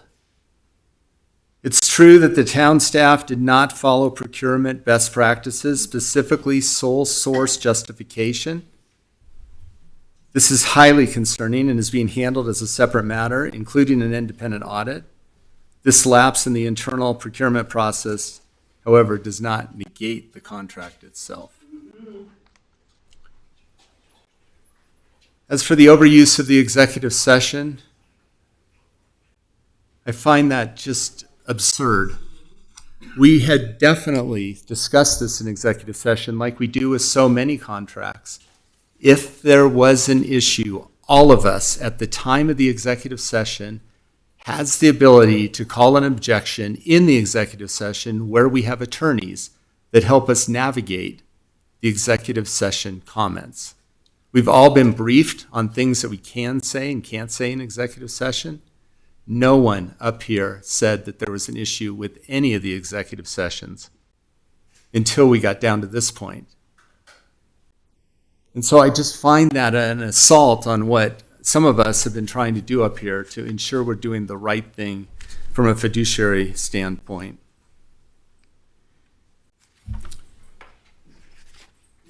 I think that the pros of this have been stated. If the drilling has happened, 17 wells, additional wells and tanks plugged outside of the Draco drilling area. So these are communities that many of us live in, and that's a positive. That's in addition to the 22. There's no way to get around it that any producing well right now is putting off some type of VOCs, and if we could stop that sooner, then it's a positive for us. The local oversight, huge.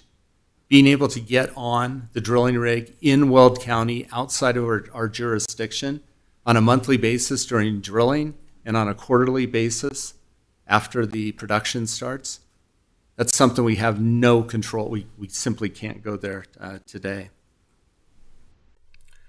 The compensation is significant.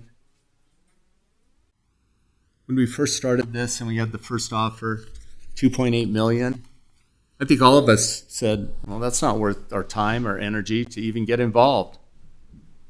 But when you get it to $40 million, but more importantly, we get control of strategic land. We have a problem right now with the ability to expand our facilities in Erie as Erie has grown rapidly, I think more rapidly than most would have liked. But we need to solve those problems, right? We need places for our snowplows so that in the winter, when we've added hundreds of miles from the growth, we have enough plows to be able to plow our roads. Without the ability to expand, this becomes a problem. No different than the problem our chief was facing with the police force not being able to have enough space, which we solved another way. But the economic benefit and the memos we've received from staff to help us understand unlocks, in addition to that 40-ish million of compensation, up to 200 million of economic benefit to the town. So that's a fiduciary responsibility to look at that as well. If we could stop Draco, it's a different discussion, but we've been told we can't.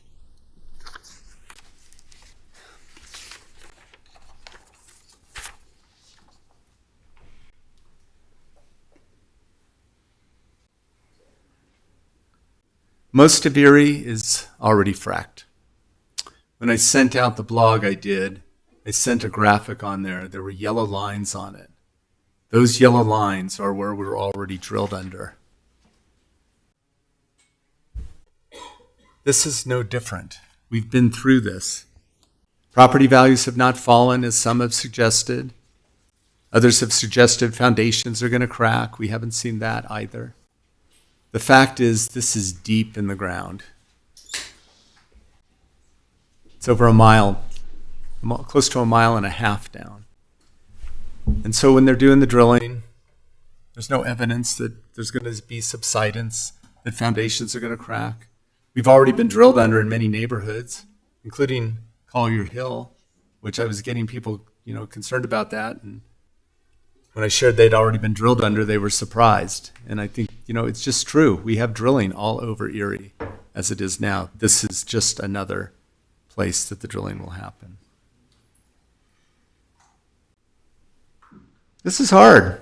I'm the mayor of a town where I don't even want to be dealing with this. I want to be talking about how we keep that small town feeling. I want to be working on what's the next thing that brings us together. One thing that's interesting is that when the hearings were going on with ECMC, the rooms were packed, hundreds of people. And over time, that has dwindled to what we see here tonight, which is, if I'm counting right, before many people left, there's 40 to 50 people here. You are the hardcore. You are the people that want this stopped. And I wish I had a way to stop Draco. I don't have a way to stop Draco. And that is the reason why I think the benefits we've discussed is why I will be voting yes.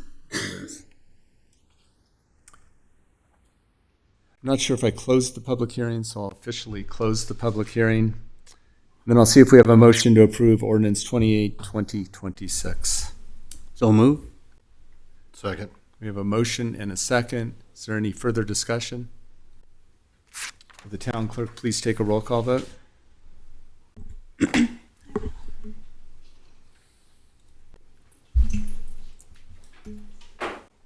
Councilmember Mortellaro. Yes. Councilmember Bear. Absolutely not. No. Mayor Pro Tem Bell. Yes. Councilmember O'Connor. No. Councilmember Passamorelli. No. And Mayor Moore. Yes. So the motion fails, and we will go on.